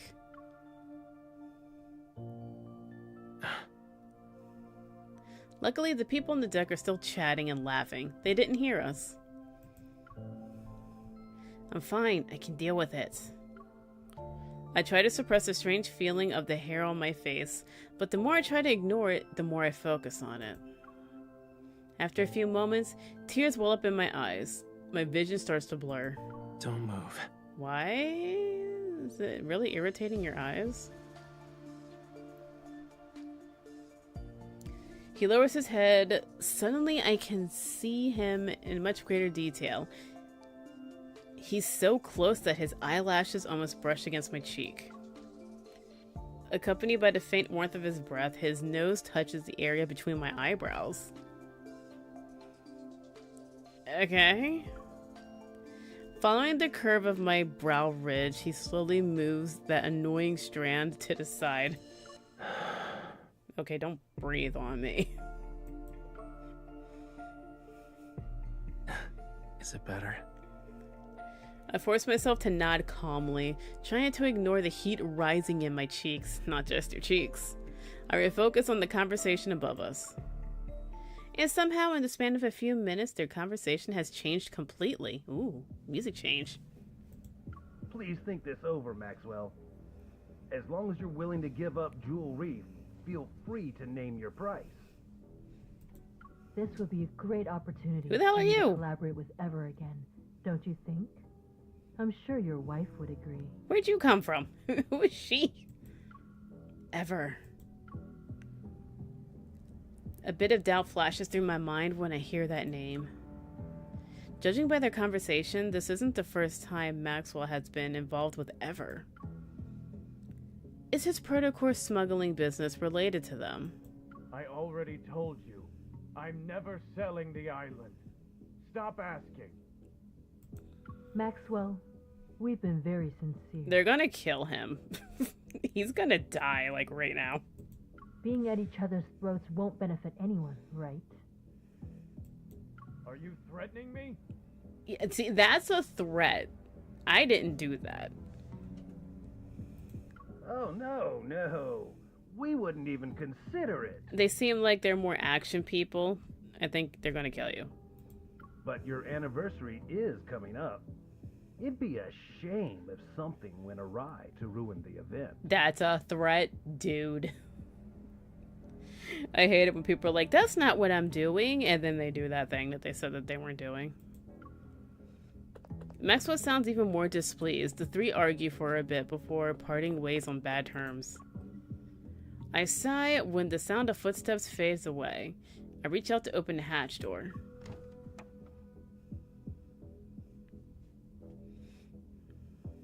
Are they gone? Yeah, you can come out now. We'll be able to make it if we hurry.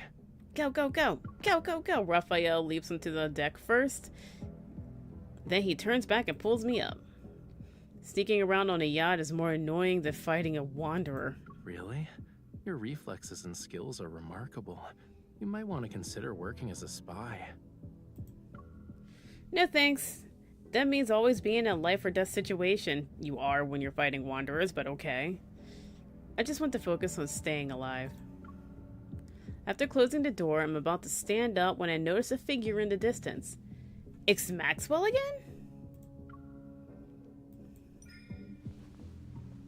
I yank Rafayel down. He stumbles and ends up crouching. Who's there? No. What? No, don't say anything. Rafayel pauses. He quickly realizes what's happening. Reacting faster than me, he cups my cheek. Oh, God. Why are you crying? Are you feeling unwell? Or did I do something that made you upset? Oh, God. I'm not crying. I frown, pretending to be angry and grieved as I look at him. Grieved? Yes. But look at your face, cutie pie. Oh, God. Your cheeks are puffed out like a hamster's. I hate it. Didn't you say the grape mousse at the banquet was delicious? The We what? can order another one later. What the hell is a great moose? Stop using food as a way to make me feel better. You don't want to eat it? I do. I knew it. So what's grape mousse? What is that? Actually, now that I think of what where are we eating? This performance successfully makes Maxwell stop in his tracks. He squints to scrutinize the two of us. Are you... Maxwell? Why, I do declare. Rafayel turns his head. Upon seeing Maxwell, he appears surprised. He quickly helps me stand up. I wipe away my imaginary tears, lower my head, and pretend to awkwardly hide behind Rafayel. You're the bodyguard, girl. Good evening. This is embarrassing to say the least. Did you have a fight with your girlfriend? It's just one of those lovers' quarrels, you know. It's not a big deal. I thought we could take a breather. And get some grape mousse, whatever the hell that is. I see. Do you see? He sounds like he doesn't believe us. I can't help but feel nervous, and the music changed. Just then, a guard on patrol quickly approaches us. Puzzled, his gaze flits between us and Maxwell. Mr. Maxwell, is everything all right? You're just in time. I have to tell you something. We should leave. Tighten the security in the vault tonight, and bring in a few more men to protect it. You must keep a close eye on the jewelry, and the deed to Jewel Reef. Why are you just... And the deed? Understood. Why let us know? Making a show of it. Our plan to sneak into the vault is ruined. I quietly tug at Raphael's sleeve, signaling we should leave first. Well, we'll be on our way. I hope you have a good rest of your night. Wait. Run. Is there anything else? Run. Ugh, the voice acting. Raphael pauses. In the blink of an eye, he smiles and turns to Maxwell, who walks upon us. I think it's just mousse made out of grapes. See, I've had chocolate mousse, and I can't imagine grape mousse. It's just not clicking for me. Stay away from the 4th floor if you want to get your mind off things. That's an odd way to say that. Stay away from the 4th floor if you want to get your mind off things. You could just say the 4th floor is off limits. Is he warning us? As I quickly run through 100 possibilities, Maxwell raises his hand and points upward. Go to the bar or cafe on the 5th floor. There aren't a lot of people, and the atmosphere is better. Rich people eat weird things. Yeah, they do. There's a cafe. You should get a croissant. Don't forget your brooch.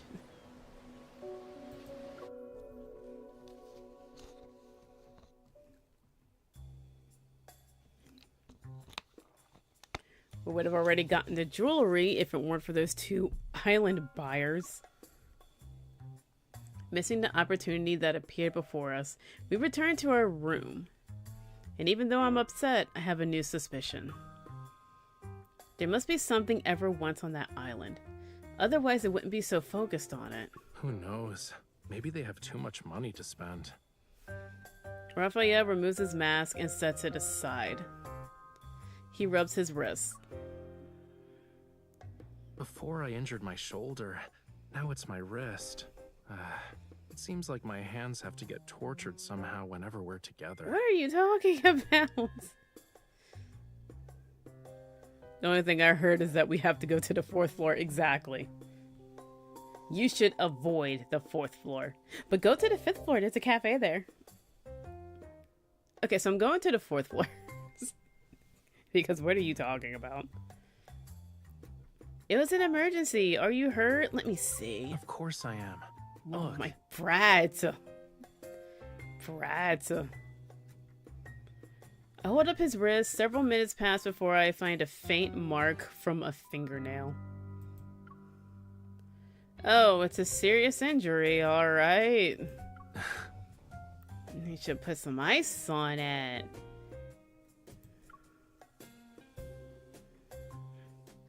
What? Raphael unbuttons his cuffs, loosens his collar, and sinks into the chair. He eases himself into a comfortable position. Are you still thinking about the jewelry thing? It's kind of my mission, yes. Yeah, I won't be able to catch Maxwell if I can't get close to it. Honestly, I think this guy isn't as suspicious as you make him out to be. He wears his heart on his sleeve, you know. He's wealthy and hopelessly in love. With his wife. He's already married. I doubt it. Since you decided to approach him, he must be more than a rich romantic fool. His cuffs aren't buttoned. He's a simple-minded, generous, wealthy guy I want to work with at some point. Is there a problem? Hey, there are some things this game overlooks.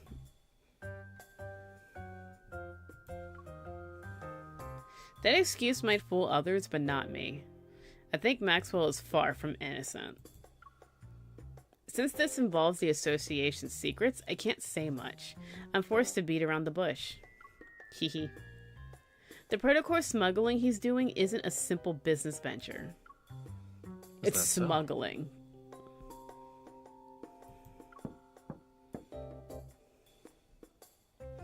Why would somebody be looking for us at this time? Did we get noticed? I can't help but be on edge. Relax. You're practically wearing "I'm not innocent" on your face right now. Even if they have ill intentions, do you really think the two of us can't handle it?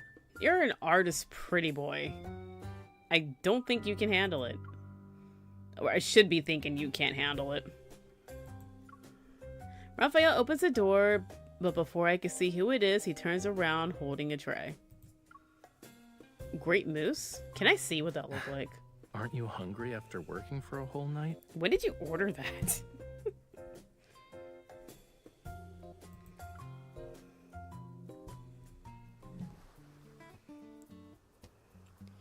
Grape mousse. Grape molasses. Concord grape mousse recipe? So it's like... It uses grape juice and gelatin.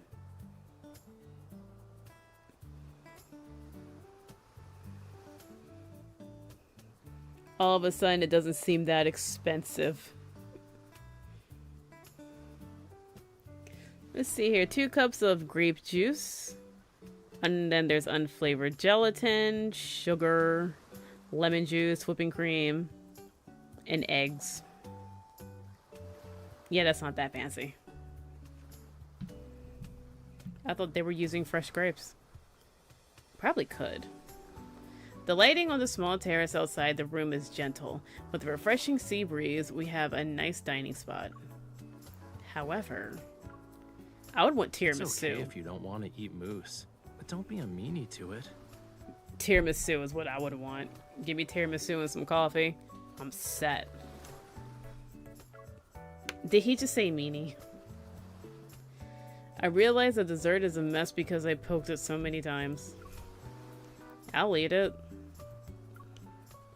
I devour a spoonful of mousse. It's not long before I'm thinking about the jewelry again. It'll probably be in his wife's hands once the ship docks tomorrow. At that point, approaching it will be almost impossible. It does have eggs, and that makes it fancy. Yeah, with the price of eggs now, anything with eggs is fancy. So bread is a luxury. Bread needs eggs, right? Fresh grapes that add the wrong texture. But tiramisu is definitely superior. Agreed on tiramisu. Do I have to talk to his wife? I'm not good at lying. I see you're genuinely hungry. He scoops grapes off his dessert and gives them to me. If you can't come up with anything, stop thinking about it for now. Where there's a will, there's a way.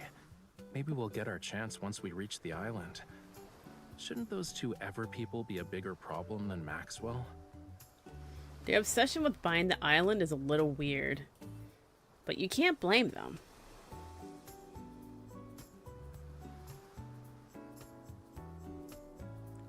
Bread doesn't need eggs, but a lot of commercial bread has them. Okay. And you don't need eggs. If you compare Ever to Maxwell, then that protocore smuggling stuff isn't something to be concerned about. He's like, you need to focus on Ever. Leave Maxwell alone. Yet Ever's really bad, MC. It's just in your face. Basic bread recipe: flour, water, yeast, salt. And then bread. You got bread. Rafayel's intelligence network is complex and full of secrets. If he's saying this, then he probably knows something. You do have a point. I'll keep an eye on them. Too bad I didn't get to see those two. We should try to follow them in case. Okay, it's time to stop using your brain. He's like, eat your damn dessert. Rafayel waves a hand in front of me. His expression becomes stern. I told you that so your mind can take a break. It wasn't so you could throw yourself into another problem. But Like a magician, he pulls out something to feed me. I bite down, and a candy sweetness floods my mouth. Right now, you're only allowed to think about one thing, which is replenishing your energy before going to bed. Dessert before bed. Did he just stick candy in the mouth? Can't just do that. Maybe this sweetness makes me drowsy. Hearing the churning sea, I vaguely remember resting my head on the pillow and closing my eyes. Before I realize it, I'm slowly falling asleep. The sound of the waves reverberates near my ears and slowly flows into my dark dream. Faint moonlight spills over the pitch-black sea, carrying an ethereal chant from afar. This is... I feel like I've been here before. As if sensing my arrival, the singing grows more peculiar and sad, as if it wants to convey something to me. An inexplicable sorrow stirs in my heart and mingles with nostalgia. I can't help but reach out to that elusive melody. Yet the waves surge and the sea roars and swells under the howling winds. It's at that moment the song dissipates. It drowns in the raging torrents? Is that what that said? Dessert in bed. That is a way to do it. You don't have to clean up. Yeah, do dessert in bed. Hell yeah. That's something I could have done if I went on the cruise. Dessert in bed. Ladies and gentlemen, we'd like to welcome you to Jewel Reef. We are gathered here today to celebrate the wedding anniversary of Mr. Maxwell and Miss Gabriella. Yay! We have prepared various means of transportation for your use. You may relax at your lodgings or explore the island. Explore. What's most notable about this island is the extraordinary blue hole situated at its center. It's a rare marvel of the world. What is it? What happened? Is that a meteor crater? Is that what happened? Isn't there a lake that was formed because of a meteor crater and then it just rained all the time and then it made a lake? The next day at noon, the yacht reaches the island. A middle-aged butler welcomes the guests. The ceremony will be held at 7 o'clock this evening. Transportation will be arranged to ensure all attendees can make it to the manor's banquet. The butler guides each guest to the cars individually. With a smile, he turns his attention to us. Do you need anything, sir?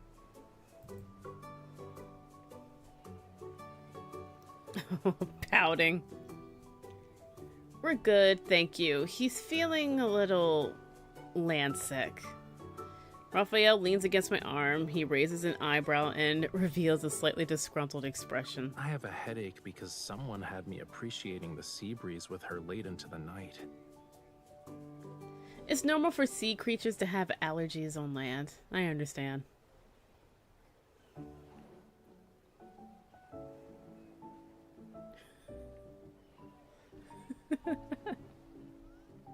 With all the repression in the story, the blue hole should be your... Never mind. Maybe you should stop trying to understand. Oh my goodness. Take this man to bed. Jesus. What is that? What is that? Wanderer? At that moment, it's as if something delicate... wait, what? It's as if a delicate string tightens around my heart. A faint tremor ripples through me. I turn around to see several guests and guards escorting a safe. Behind me, they pass by. Oh, so it wasn't a wanderer. Whew. I thought you had to reveal yourself too soon, girl. Unfortunately, my hunches aren't enough to justify a proper investigation into the jewelry.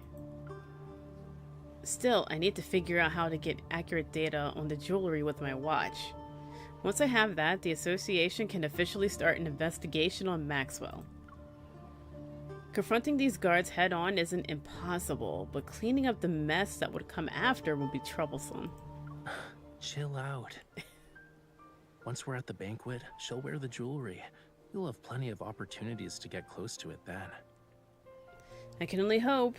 Wait, do you have telepathy or something? Does he have telepathy or something?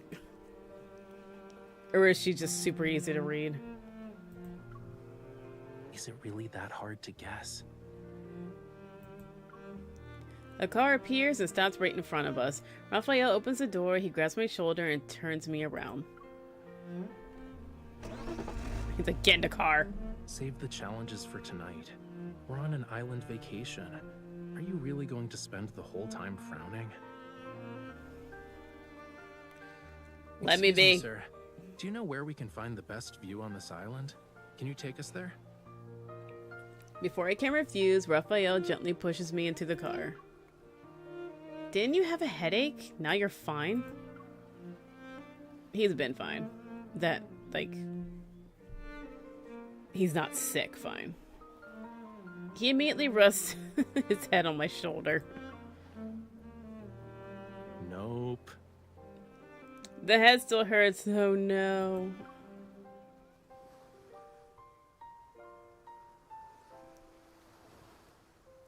Nice. That looks like that has some kind of eldritch being inside of it. I don't trust it. Some sleeping in there. The driver proves himself to be very diligent. He takes us to a tranquil place by the sea. Rafayel and I walk on the grassland. One side is an expanse of lush vegetation, and the other side is the sea. Underlying anxiety in my heart slowly dissipates, perhaps soothed by the breathtaking scenery. Beautiful. I heard about this rare blue hole before. You gotta check it out to make this trip worthwhile, don't you think? I heard about this rare blue hole before.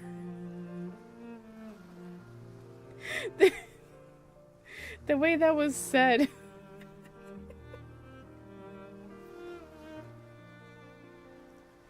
Ugh.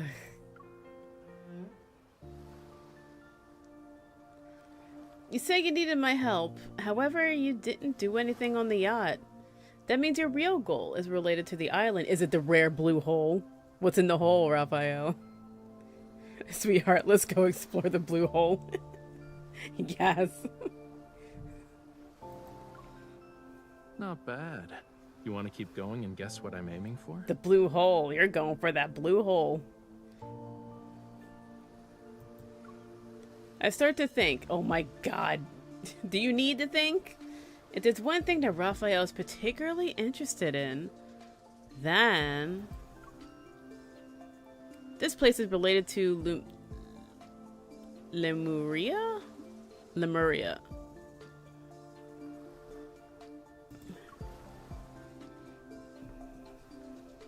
They say time works. It's magic on everything. Who knows? Maybe this tiny island was once a small garden of Lemuria? Lemuria. Thousands or millions of years ago. I can't say for sure if it was a Lemurian garden, Lemurian? but... Lemuria. Many, many years ago, this place was part of the ocean. He crouches down and separates a small cluster of grass to unveil the rugged, rocky surface below. Look, these are traces left behind by a coral reef. I crouch down next to him, I look closely, but I can't make out anything. It's been eroded over the years, so it's not obvious anymore. Over the million thousands of years, you know. Once upon a time, in an era beyond anyone's wildest imagination, this place wasn't covered with grass. Coral reefs stretched as far as the eye can see. Shells and countless sea creatures, like fish, shrimps, and crabs, used to call it home. A Victorian story about an Atlantis-like continent. Oh. Distant and intriguing, the land was a realm of unfathomable mystery to them. But in the end, their once familiar homeland turned into the strangest of worlds. What'd you do? I'm sure you did something. His tone is light, tinged with an elusive emotion. His words are carried away by the sea breeze as soon as they leave his lips. Leave his lips. La, la, la. Why are you just standing there? You don't want to keep walking? Are you thinking about your home? Okay, are you thinking about your homeland, or are we gonna try to flirt? I wanted to look at you. All right, Night Owl, which one we doing? It's your choice.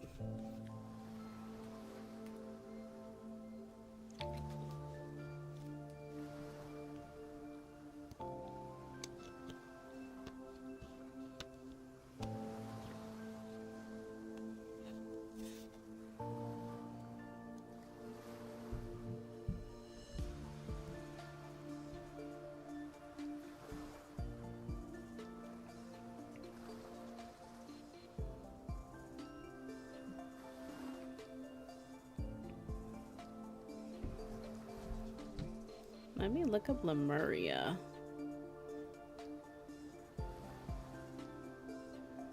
Look at him.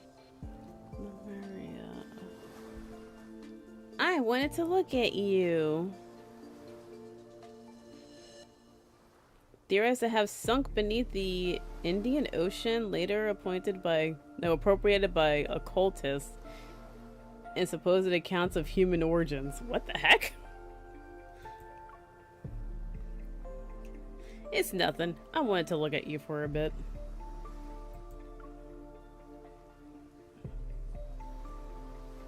I see. Well, you can look all you want. Aren't you playful?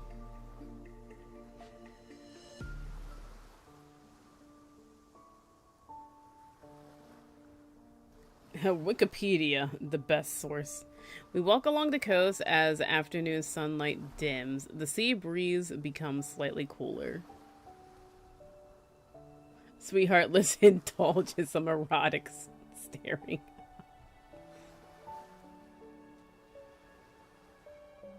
Raphael's lore is actually pretty heartbreaking. Ow, he's fine. He's so happy all the time. Afternoon sunlight dims, the sea breeze becomes slightly cooler.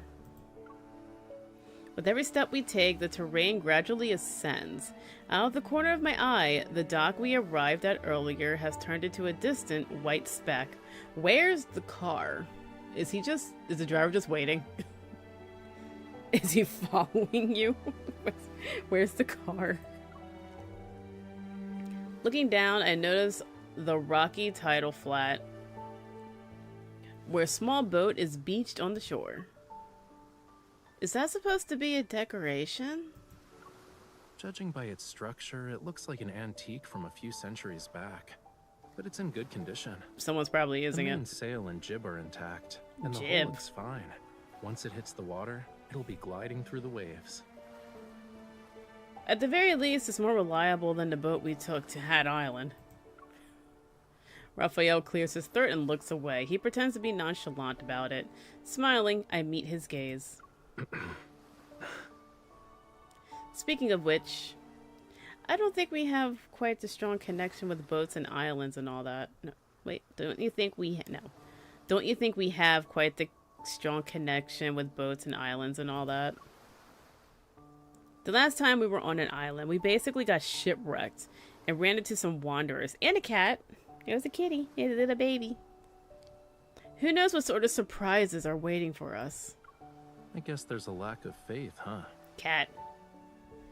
It's only natural given our past experiences with boats and islands and water and you being the merman. You know. Take this moment for example. You said you'll show me the blue hole.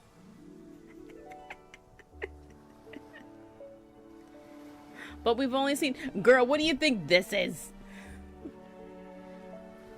But we've only seen flowers, plants, and rocks. The blue hole is that behind him. Whoa, easy there, cutie. Look. I'll show you the blue hole. We've arrived.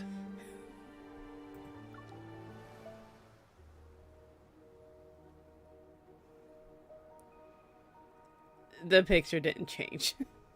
They've been here. Different from the coastline earlier, a deep blue sea appears before me. A massive blue hole is nestled beneath the circular cliff, where the sea seems to have ceased flowing, transforming into a mesmerizing blue gem. Peering down from the edge, I feel like I'm looking straight at the deep sea's soulful eye. Watch where you're going. Don't let it lure you in. It's making me think of Mario 64 and the freaking eel in the sunken ship. The one that you have to get really close to make it come out. You gotta get real close to it too. You gotta get in there. And then you gotta get the star at the end of its tail. And you gotta do it quick, because then he goes back in. If you don't catch it in time, you gotta do it again. Yeah, it was fun.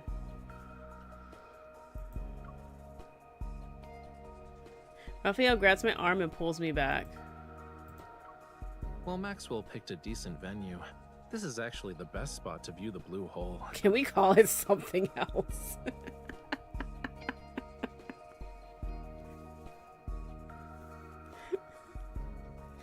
Oh, so lewd. I look into the distance and spot a cluster of mansion-like buildings on the lower land across from us. A few figures can be seen. Waiters are preparing for the banquet. It's beautiful. No wonder Maxwell chose this place for his wedding anniversary. It's not just beautiful. There is an eldritch being in that hole. Cthulhu lives there. He picks up a small stone and throws it. It lands on the edge of the blue hole before vanishing into the dark blue depths. The oxygen levels are super low in the blue hole, and light can't even reach it. Barely anything can live there. I feel like pressure will be way too dense. Diving would not be fun. Can you at least measure how deep it is? Just get a bunch of rope. So, over time, all sorts of rumors about it began to emerge. Some say the blue hole is a gateway to another world. Others believe it hides countless treasures. People tend to have wild imagination when it comes to unreachable locations and ginormous blue holes in the sea. But there's not any concrete evidence to debunk these rumors. An unimaginable secret might be hidden in this blue hole. Rafayel, please stop calling. Please stop saying blue hole. It kills me. Rafayel turns his attention to the blue hole. His clothes billow in the wind, and he looks like a bird ready to take to the skies. Only he's the god of the sea, not the sky. Although he rides a whale that could fly, but whatever.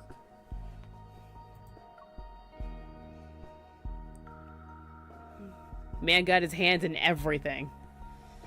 As if at any moment he's about to dive straight into the profound dark blue abyss. An inexplicable tremor reverberates from the depths of my heart. Yet I'm not sure if Rafayel's words or a distant call from under the sea caused it. Your heart is connected to way too many things, girl. Get yourself under control.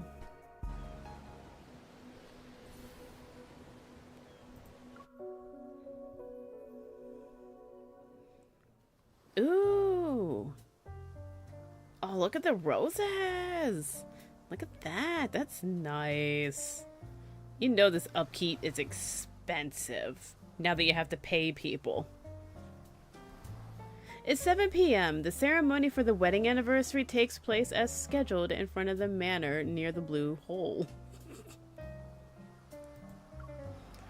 Wait, are we doing a sacrifice? What's happening?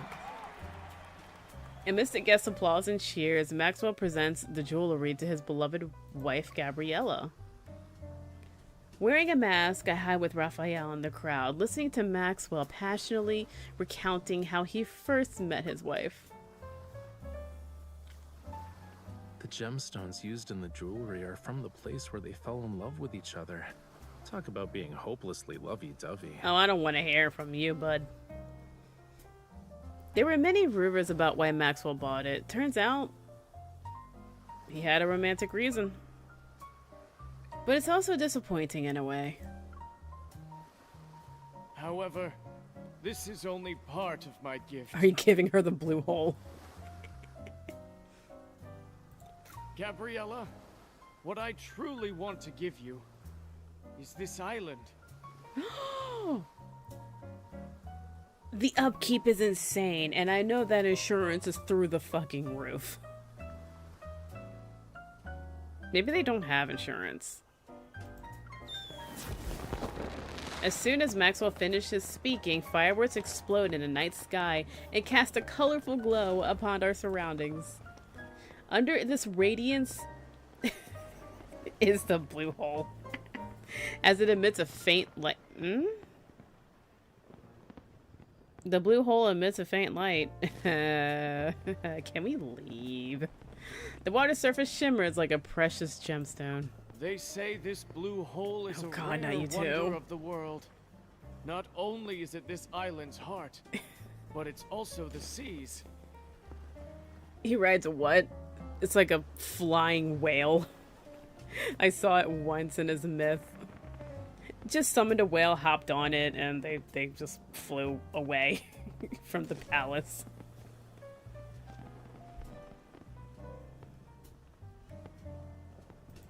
My wife entrusted me with her precious, pure heart.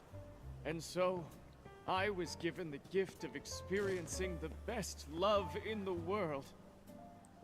Okay, can we go inside? I want to see the inside.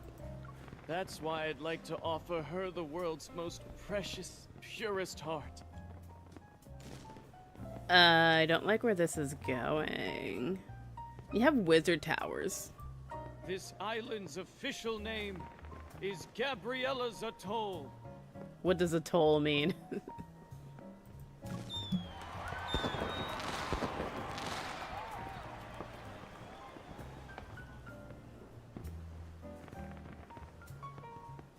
Oh, it's exactly what that blue hole is. Ring-shaped reef.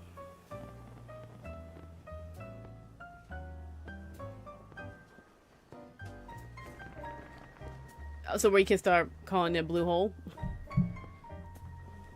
The fireworks become increasingly more magnificent and dazzling, accompanied by the joyful laughter and applause. Gabriella, who's brimming with happiness, tightly holds her husband's hand. The jewelry she's wearing around her neck is even more brilliant.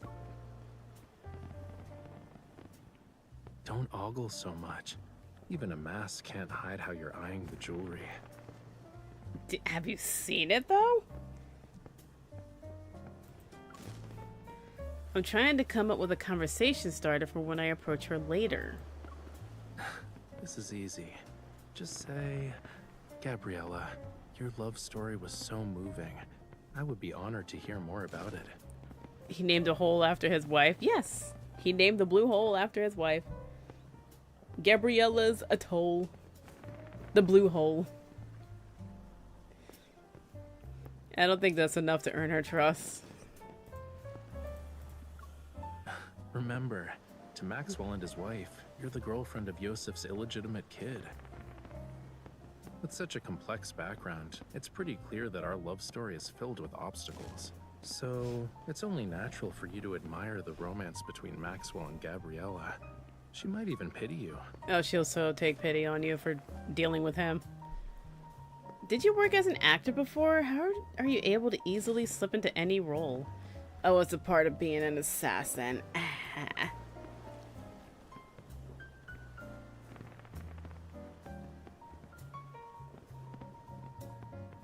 He's like sweet summer child. Usually you name things blue hole after a divorce. I feel for Rafayel in the story once you know the story behind it. Yeah, he's fine. Go.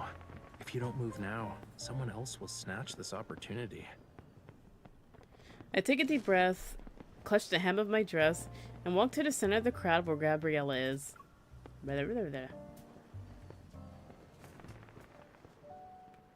Over half an hour later, How was it? There weren't any energy fluctuations. Is it the deed? Because he said to watch out for the jewel and the deed. So is it the deed that has fluctuations for some odd reason? Away from the lively manor, a large serene plain rests on the slope near the blue hole. Damn it.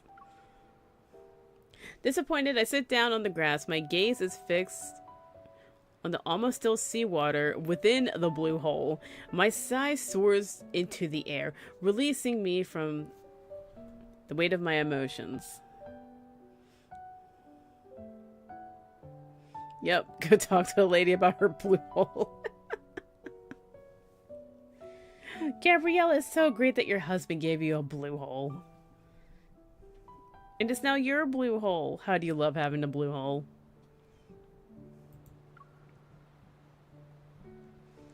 Even when I sensed it in every way possible and scanned it with my watch, the jewelry showed no abnormalities. Never mind. Captain Jenna said that finding Aether cores would be a long-term struggle. It can't progress as smoothly as I hoped. I'll treat this as an island vacation. I haven't even started comforting you, and you're already coming to terms with it? How are you gonna comfort her? Are you trying to have an epiphany? How are you going to do that? Good question. I'm willing to listen to your plan. Raphael props his chin in his hand. It appears as if he's lost in thought for a moment. I haven't made up my mind yet, you know. But maybe this will cheer you up? He takes out something from inside his coat. It's a small bundle of sparklers? I thought it was going to be fish, honestly. Take one. You do fire. It is stiff, isn't it? It is starched to high heaven. His fingertip glows before my very eyes. Small fireworks blossoms from it. I can't help but laugh. Raphael, I discovered one of your new skills. You always manage to pull out something unexpected from your coat. How many surprises are you hiding? Merman, God. Not a lot. These are all I have. You got a whale in there.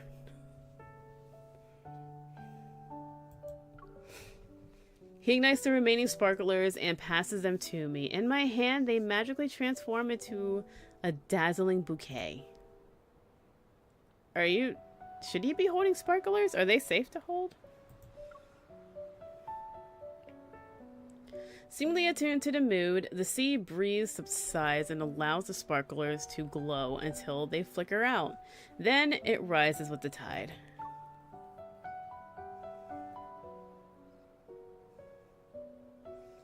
Let's go. It's about time we head back. And then it's cut off, and I don't know why. Someone's gonna scream. Someone's gonna scream. It's gonna be a commotion.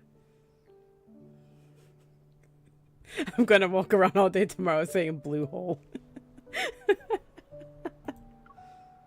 Shh. Oh.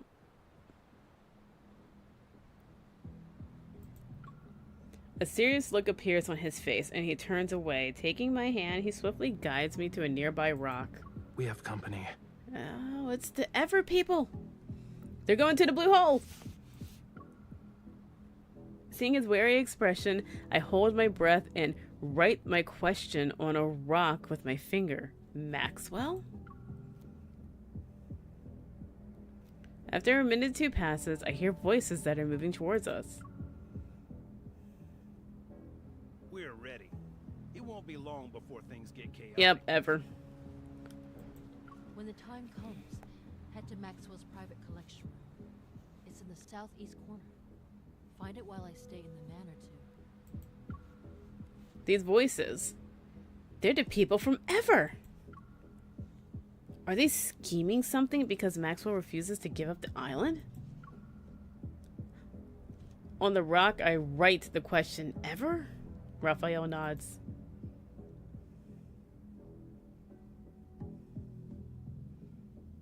We should collect some bail money just in case Mr. Jones gets in trouble tomorrow. If only Maxwell sold the island to us. Then we wouldn't have to go through all this trouble. This is his wife's island. And that blue hole is hers. Weren't you listening to the higher-ups? The stuff that's hidden on this island is very important. It can't end up with the wrong people. Oh, we gotta find it then. I'm sure it's in the hole.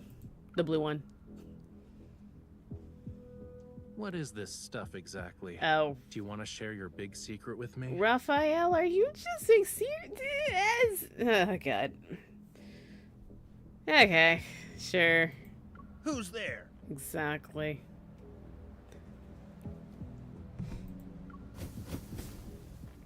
Flames encircle the two. Raphael approaches them slowly, one step at a time. I grab my firearm. I knew you had your gun.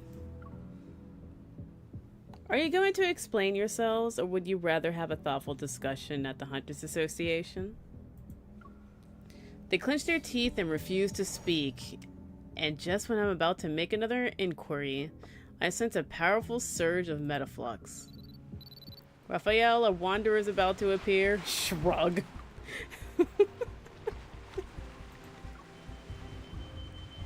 My watch sounds the alarm, which coincides with the violent tremors that shake the sea. I hurry towards the blue hole, but Raphael blocks my way. Before we continue, I need to ask you something. Do you like treasure hunts? Yeah? How is that related? Exactly. Then this adventure won't disappoint you.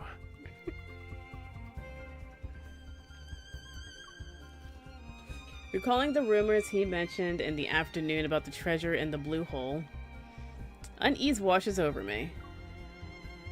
You're going to look for that treasure? The wind's getting stronger because of the high tide. It's the perfect time for a treasure hunt. Let's go.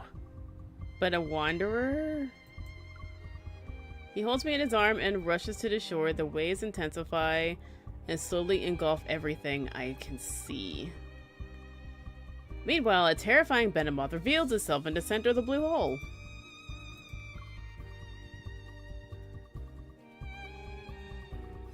Okay.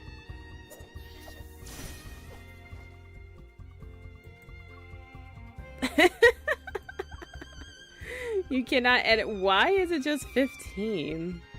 I have better ones. I need to.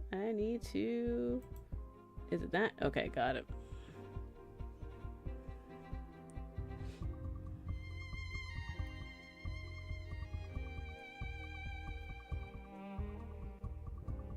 Loading.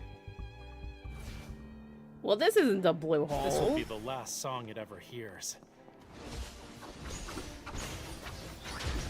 This teamwork thing is going great. And then she trades the wand for a dagger. Okay. Weakness? It's almost over. Don't let it get away. Okay, yeah, you got it. You're doing so good, guys.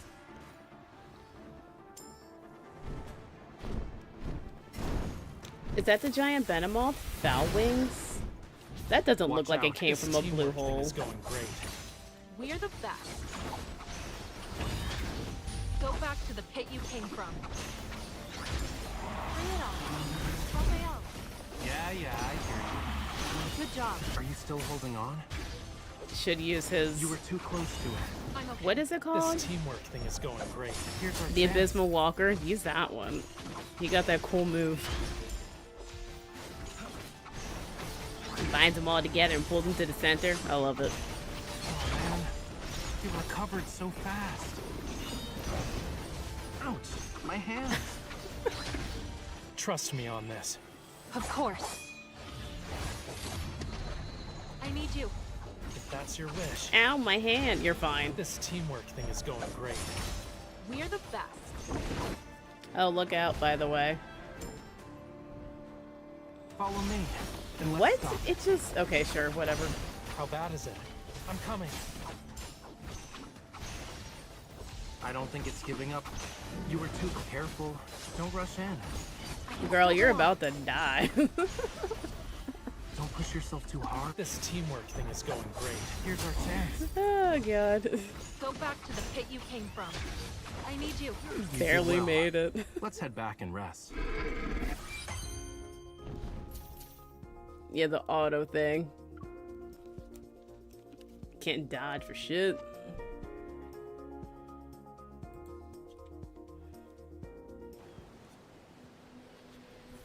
I expect his trying to be bigger.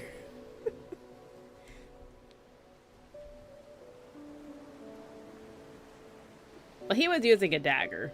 That's my Triton I was using. It may be small, but it's mighty. Oh, we're actually going. Oh god, Subnautica. Flashbacks. Oh god. The protofield disappeared.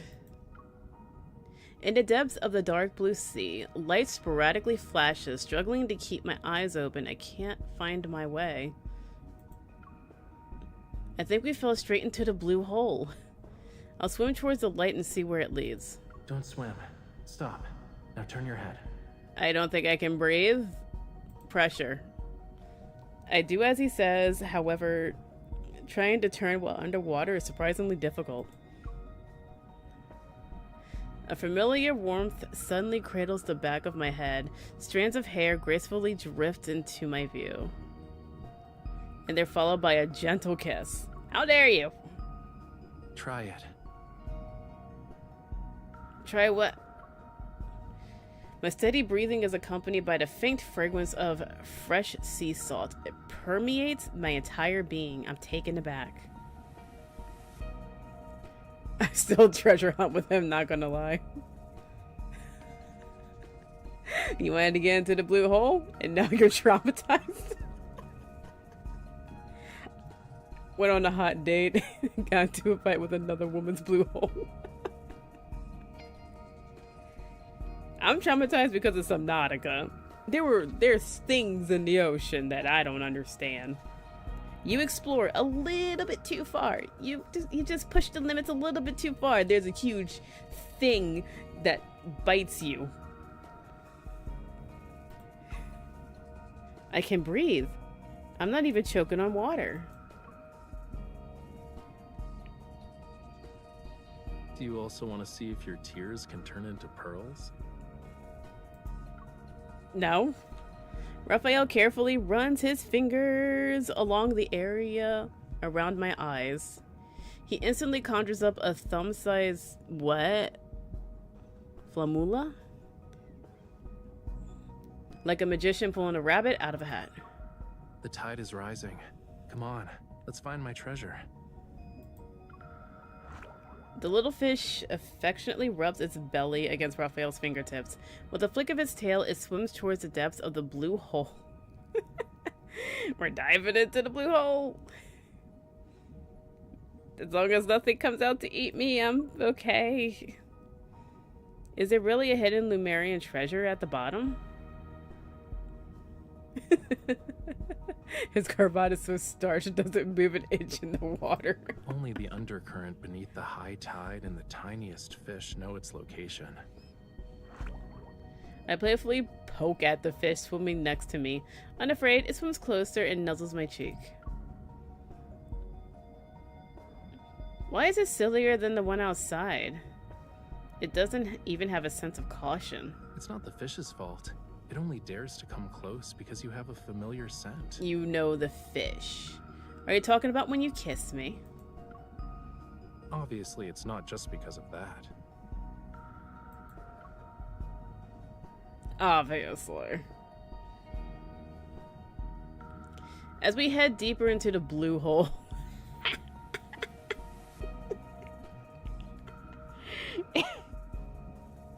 I'm an adult. You're with the sea god, you'll be fine. The undercurrents become more and more intricate. The light has disappeared, and Raphael's palm, a small flame, materializes underwater. It casts a gentle glow while fish playfully swim around it. We're close to the entrance. Entrance?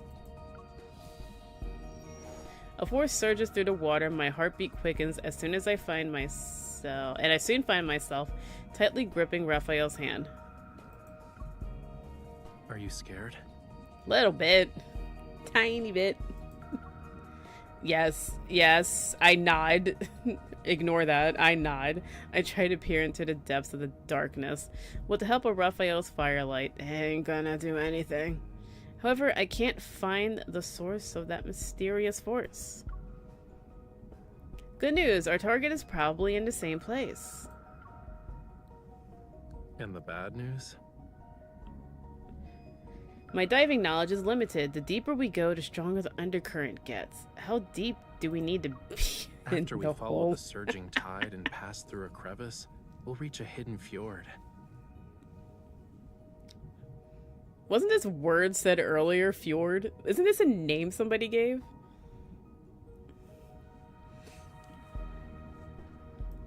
The undercurrent in the crevice will be even more chaotic. Make sure to hold on to me tightly when the time comes. Just piggyback him at this point. Suddenly the undercurrents become stronger. It propels me forward wildly.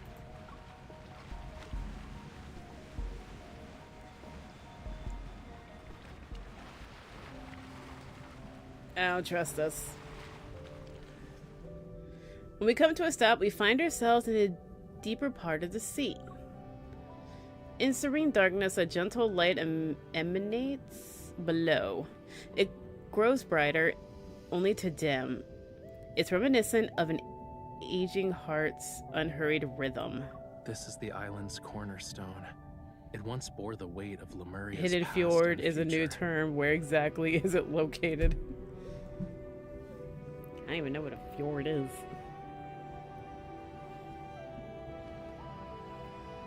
Fjord definition. Long, narrow, deep inlet of sea between high cliffs, as in Norway and Iceland. Underwater? This don't look underwater.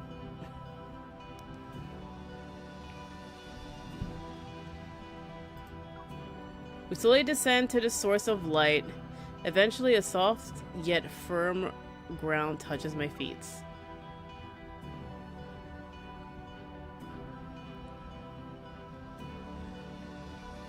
Next to a crevasse over some kind of plains. The fish approaches Raphael's flame. It vanishes at his feet and the fire disappears. The faint light fades only to flare up again. This. It's part of Lemuria's long-lost Tome of the Sea God. Okay. Under a tender radiance, the crimson seaweed on the seabed comes to life. They resemble a field of fire. We stand on a massive, thick stone slab. The engravings on its surface are the light source. Always need to pull out a dictionary with this game. Heck, what's a fjord? What's a blue hole? What's an atoll? What is that German thing Zane said that one time?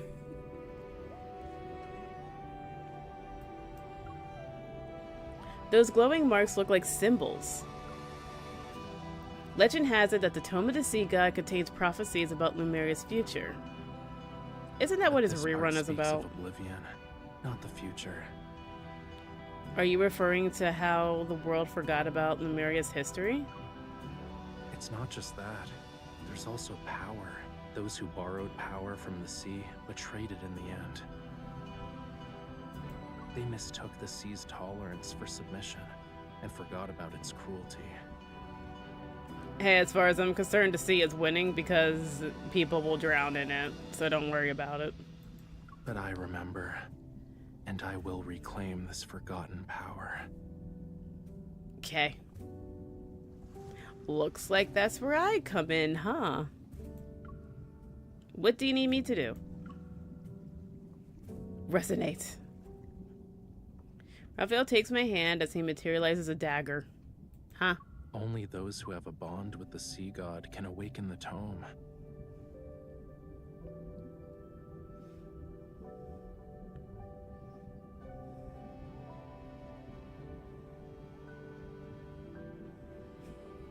I'll be banned by YouTube if I explain. No need. I need you to bear with me for a moment.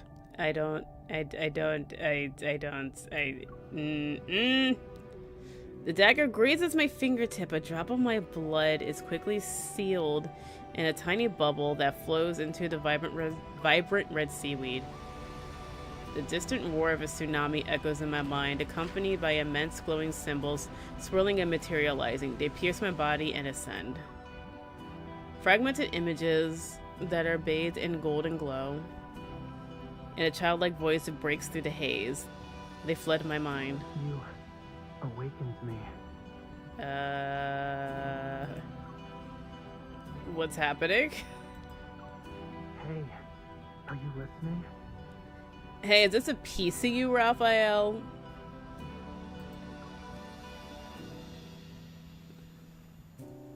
I'm not stranded. It's the waves. They're just too strong. So you're stranded? Where I come from, if you say you like someone's scales, that means you like them. Okay.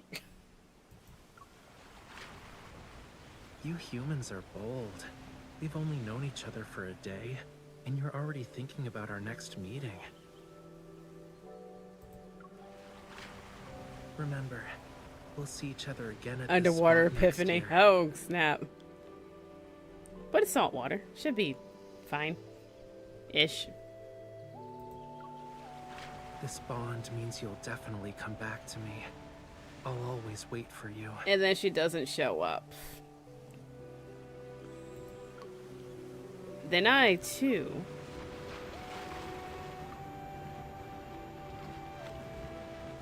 The waves sweep away these fragmented memories. A cold breeze tinged with the scent of seaweed caresses my face, and I struggle to open my eyes. Raphael. Golden symbols pulsate with immense power. They surge into Raphael's body, with his eyes tightly shut and his face pale. He collapses into my arms, underwater. Raphael! Kinda need you awake, buddy. You're the god of the sea, and I don't know what I'm doing down here. The fish swims past me, its tail leaving behind a trail of bubbles.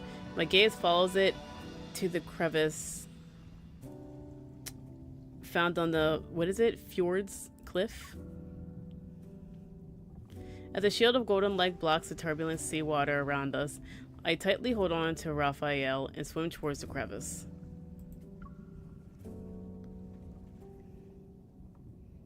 Need you to wake up, buddy.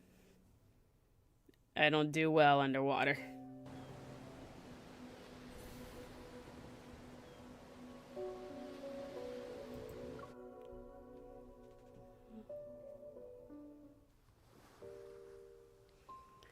We leave the blue hole after a deep dive into the blue hole by a narrow gap in the seabed. When we resurface, we found ourselves in the ocean. There's a small island in the distance. A nearby ship gently rocks with the waves. It looks as if it's been waiting for a long time. Boarding the ship's hold, I look at its old mast and sails. I know this is the same ship that ran aground on the island. You good, buddy? What the hell was that? Oh, is this the one memory? Because I got a memory for him. Looks like it might be like this. Raphael, are you okay? Yeah. You good? After the Tome of the Sea got activated, what happens? I remember something, and when I returned to you, you were already... Raphael leans against the deck and sits with his elbows bent. He props himself up. I said I'll give you an answer. Okay, don't be snippy with me. I dealt with a lot. Give me like a minute to...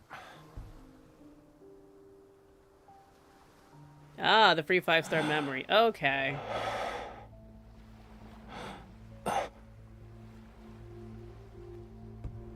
I recognize the outfit. Hey, did you get hurt? What's up? Show concern. Nah, he's fine. No.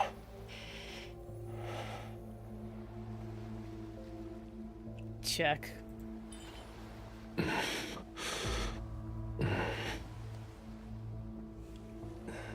This couldn't be considered gentle. What? It's getting... Stay back. I literally have nowhere else to go. Stay back. Yeah, okay.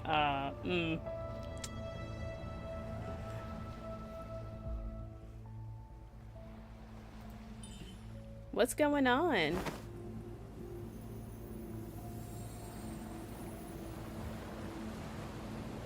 Hello. Rafayel. Struggle. There it is.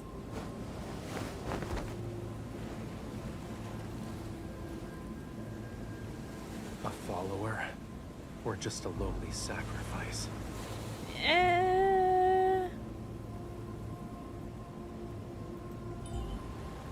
You don't recognize me anymore? Oh goodness. Oh, that's cool. Move. Where are you going? Death. When the storm surges from the deep sea. Uh-huh. Okay. Hey, snap out of it. God awakens. Don't know why you grabbed the face. Have no need for traitors.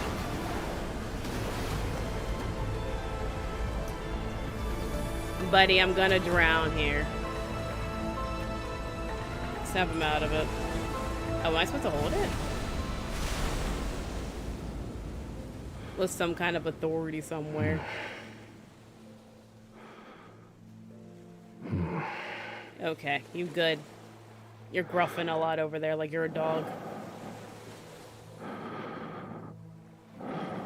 Are you breathing in your mic?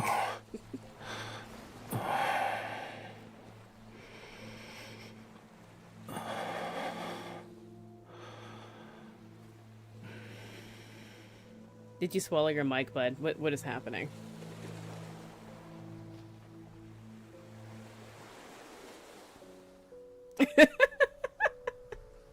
Night out. Relax. We just left the blue hole. That's all. There was no epiphany.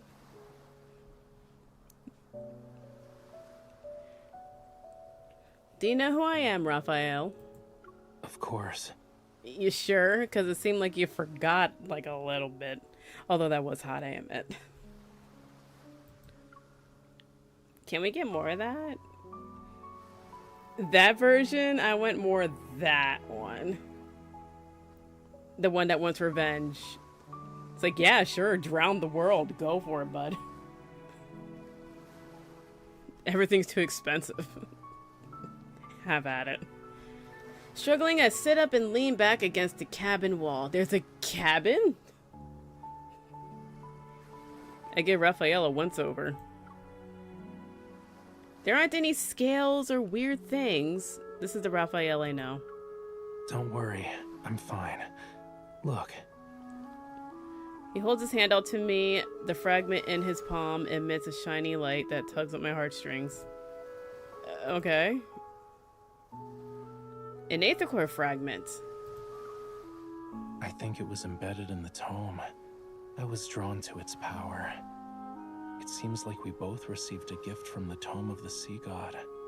But there's always a price to pay for something like that. The waves lap gently against the hull and occasionally splash us. I wipe the seawater off my face and look at the murky ocean. The price you have to pay, what is it? Do you need to be sacrificed? Do you need to be a sacrifice or the sea god? The dead deep sea and the sea god's power have been awakened. Uh-huh. And since I accepted its power, I must answer its call. Uh-huh. And what does that look like? Even if certain futures have a predetermined end, I can't refuse.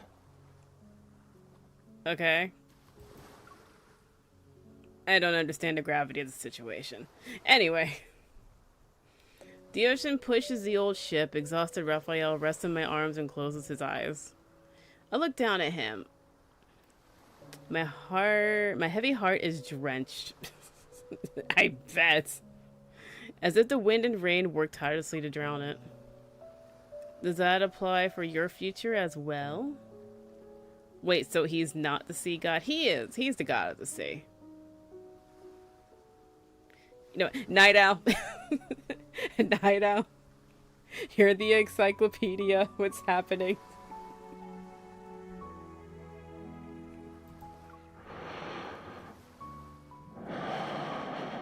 Can you move the mic further?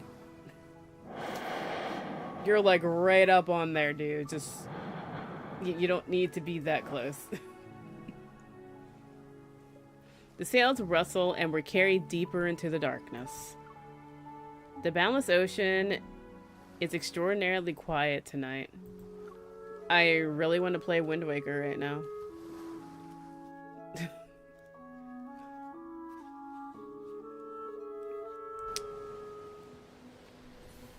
Oh, it's still going. Oh, hey, home.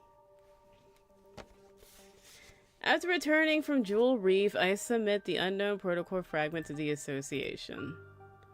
While waiting for the analysis result, I receive an unexpected call from the Special Operations team about a new discovery. Rafayel is trying to go against the prophecy and rewrite it so he can save both Lumiere and MC. Okay. So the whole answer its call thing. That basically means he can't go against the prophecy, or it's just going to be a lot harder.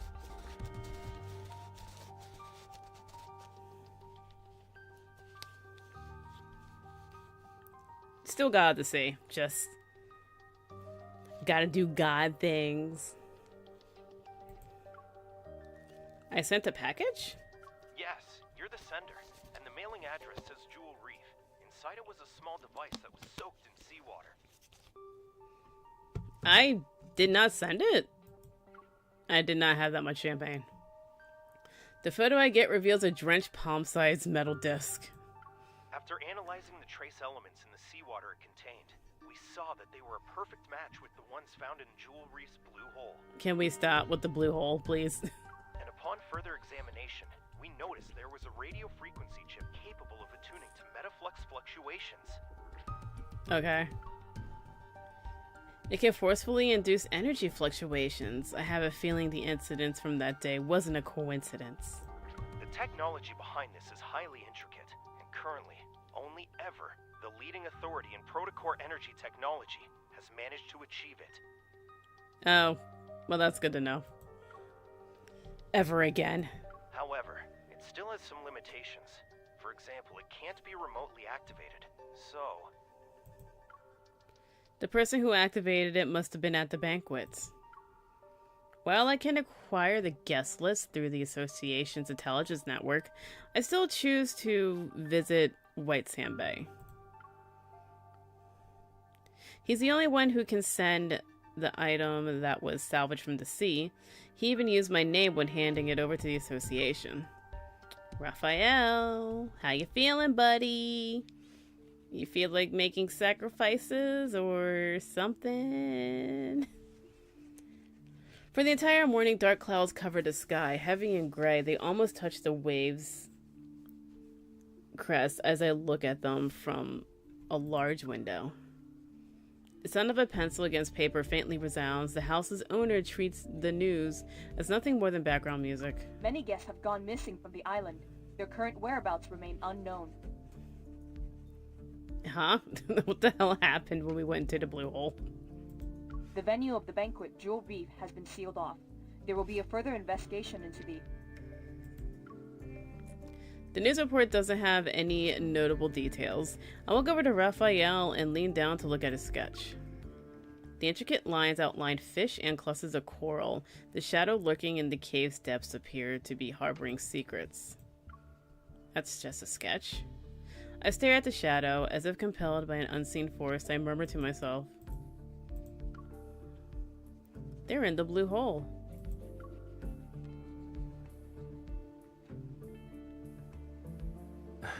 It's possible. So you took some sacrifices, I guess? You can take Jester. He was a dick. My words don't form a coherent sentence, yet Rafayel understands and responds with a nonchalant chuckle. Getting lost in the allure of treasure they yearned for half their lives. It might be a sweet dream for them. You know who these missing people are? Oh, that's not a question. Meeting his gaze, I'm silent for a moment. They're from Ever. There's no doubt that they created the device to lure in wanderers. But I don't have the chance to question the motives of those people who were involved. Honey, after this, we're all in the blue hole.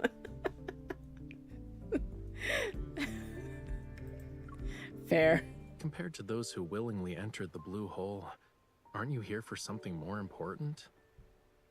Of course, that package that you sent using my name. Yeah, I figured as much. Maybe it can bring you closer to the truth you're seeking. As for the other thing, if you want to talk about that forgotten promise, you don't need to bring it up now. The weather's so bad today, and I'm not in the mood for a tragedy, you know.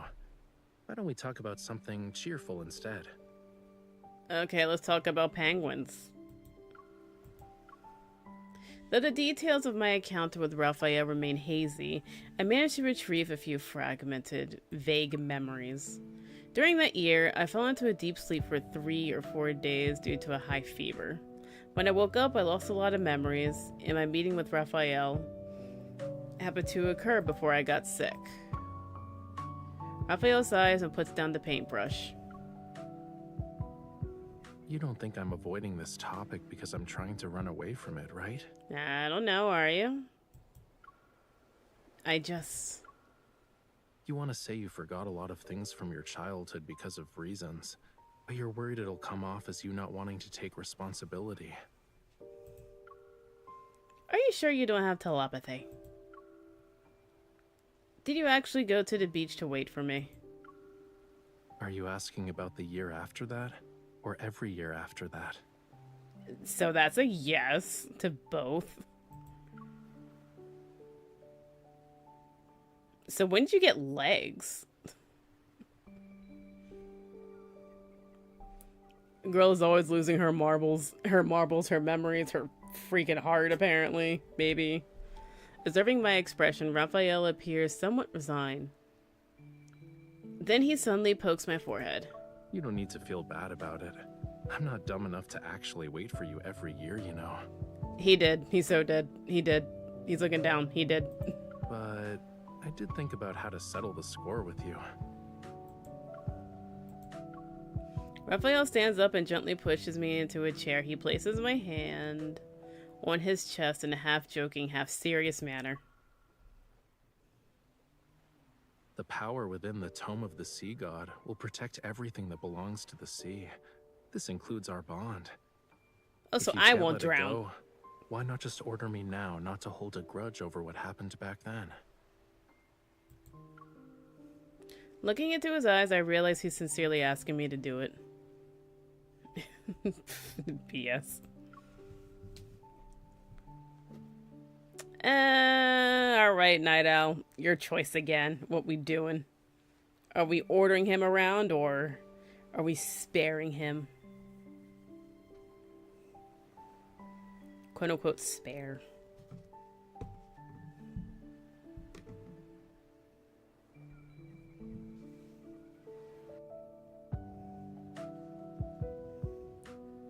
A long, deep, narrow body of water that reaches far inland. Fjord.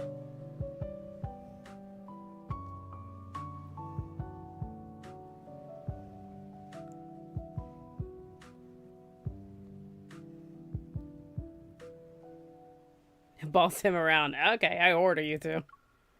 Alright then. If I accidentally lose you again, you have to let me know right away. I'll be sure to remember you.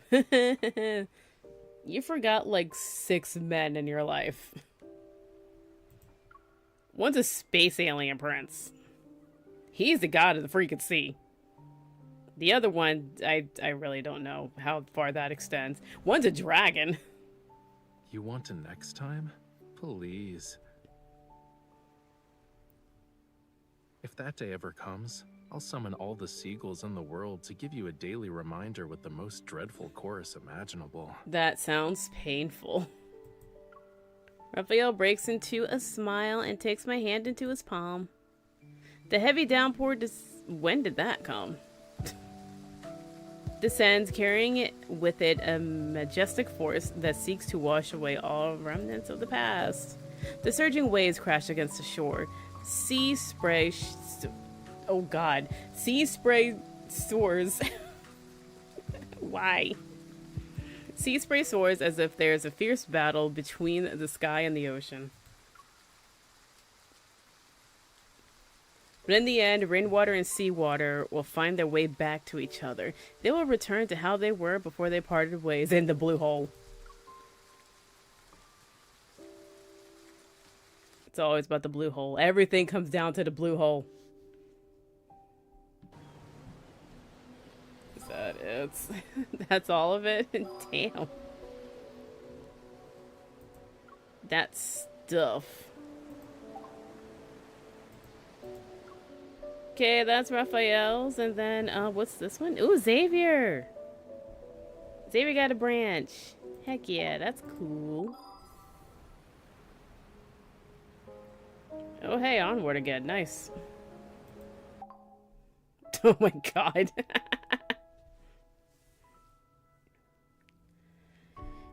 Oh, that was fun. There was a blue hole. Googled a bunch of things. Learned a few things. Rafayel's meh. He's still meh.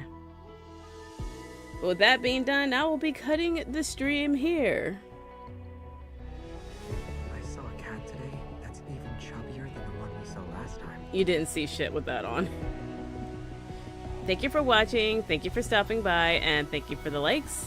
Next stream is Tuesday, 7 p.m. Eastern Standard Time. Gonna try to find a mystery game for Tuesday. Something fun, hopefully. I don't know. I got plenty in my Steam library. I'll pick one, and I guess we'll see how that goes. Yep, good night, Rebecca. Once again, next stream on Tuesday, 7 p.m. Eastern Standard Time. With all that being said, have a good night. Enjoy your weekend. Restaurant opened up nearby. Let's eat there when you aren't busy. And I will return on Tuesday.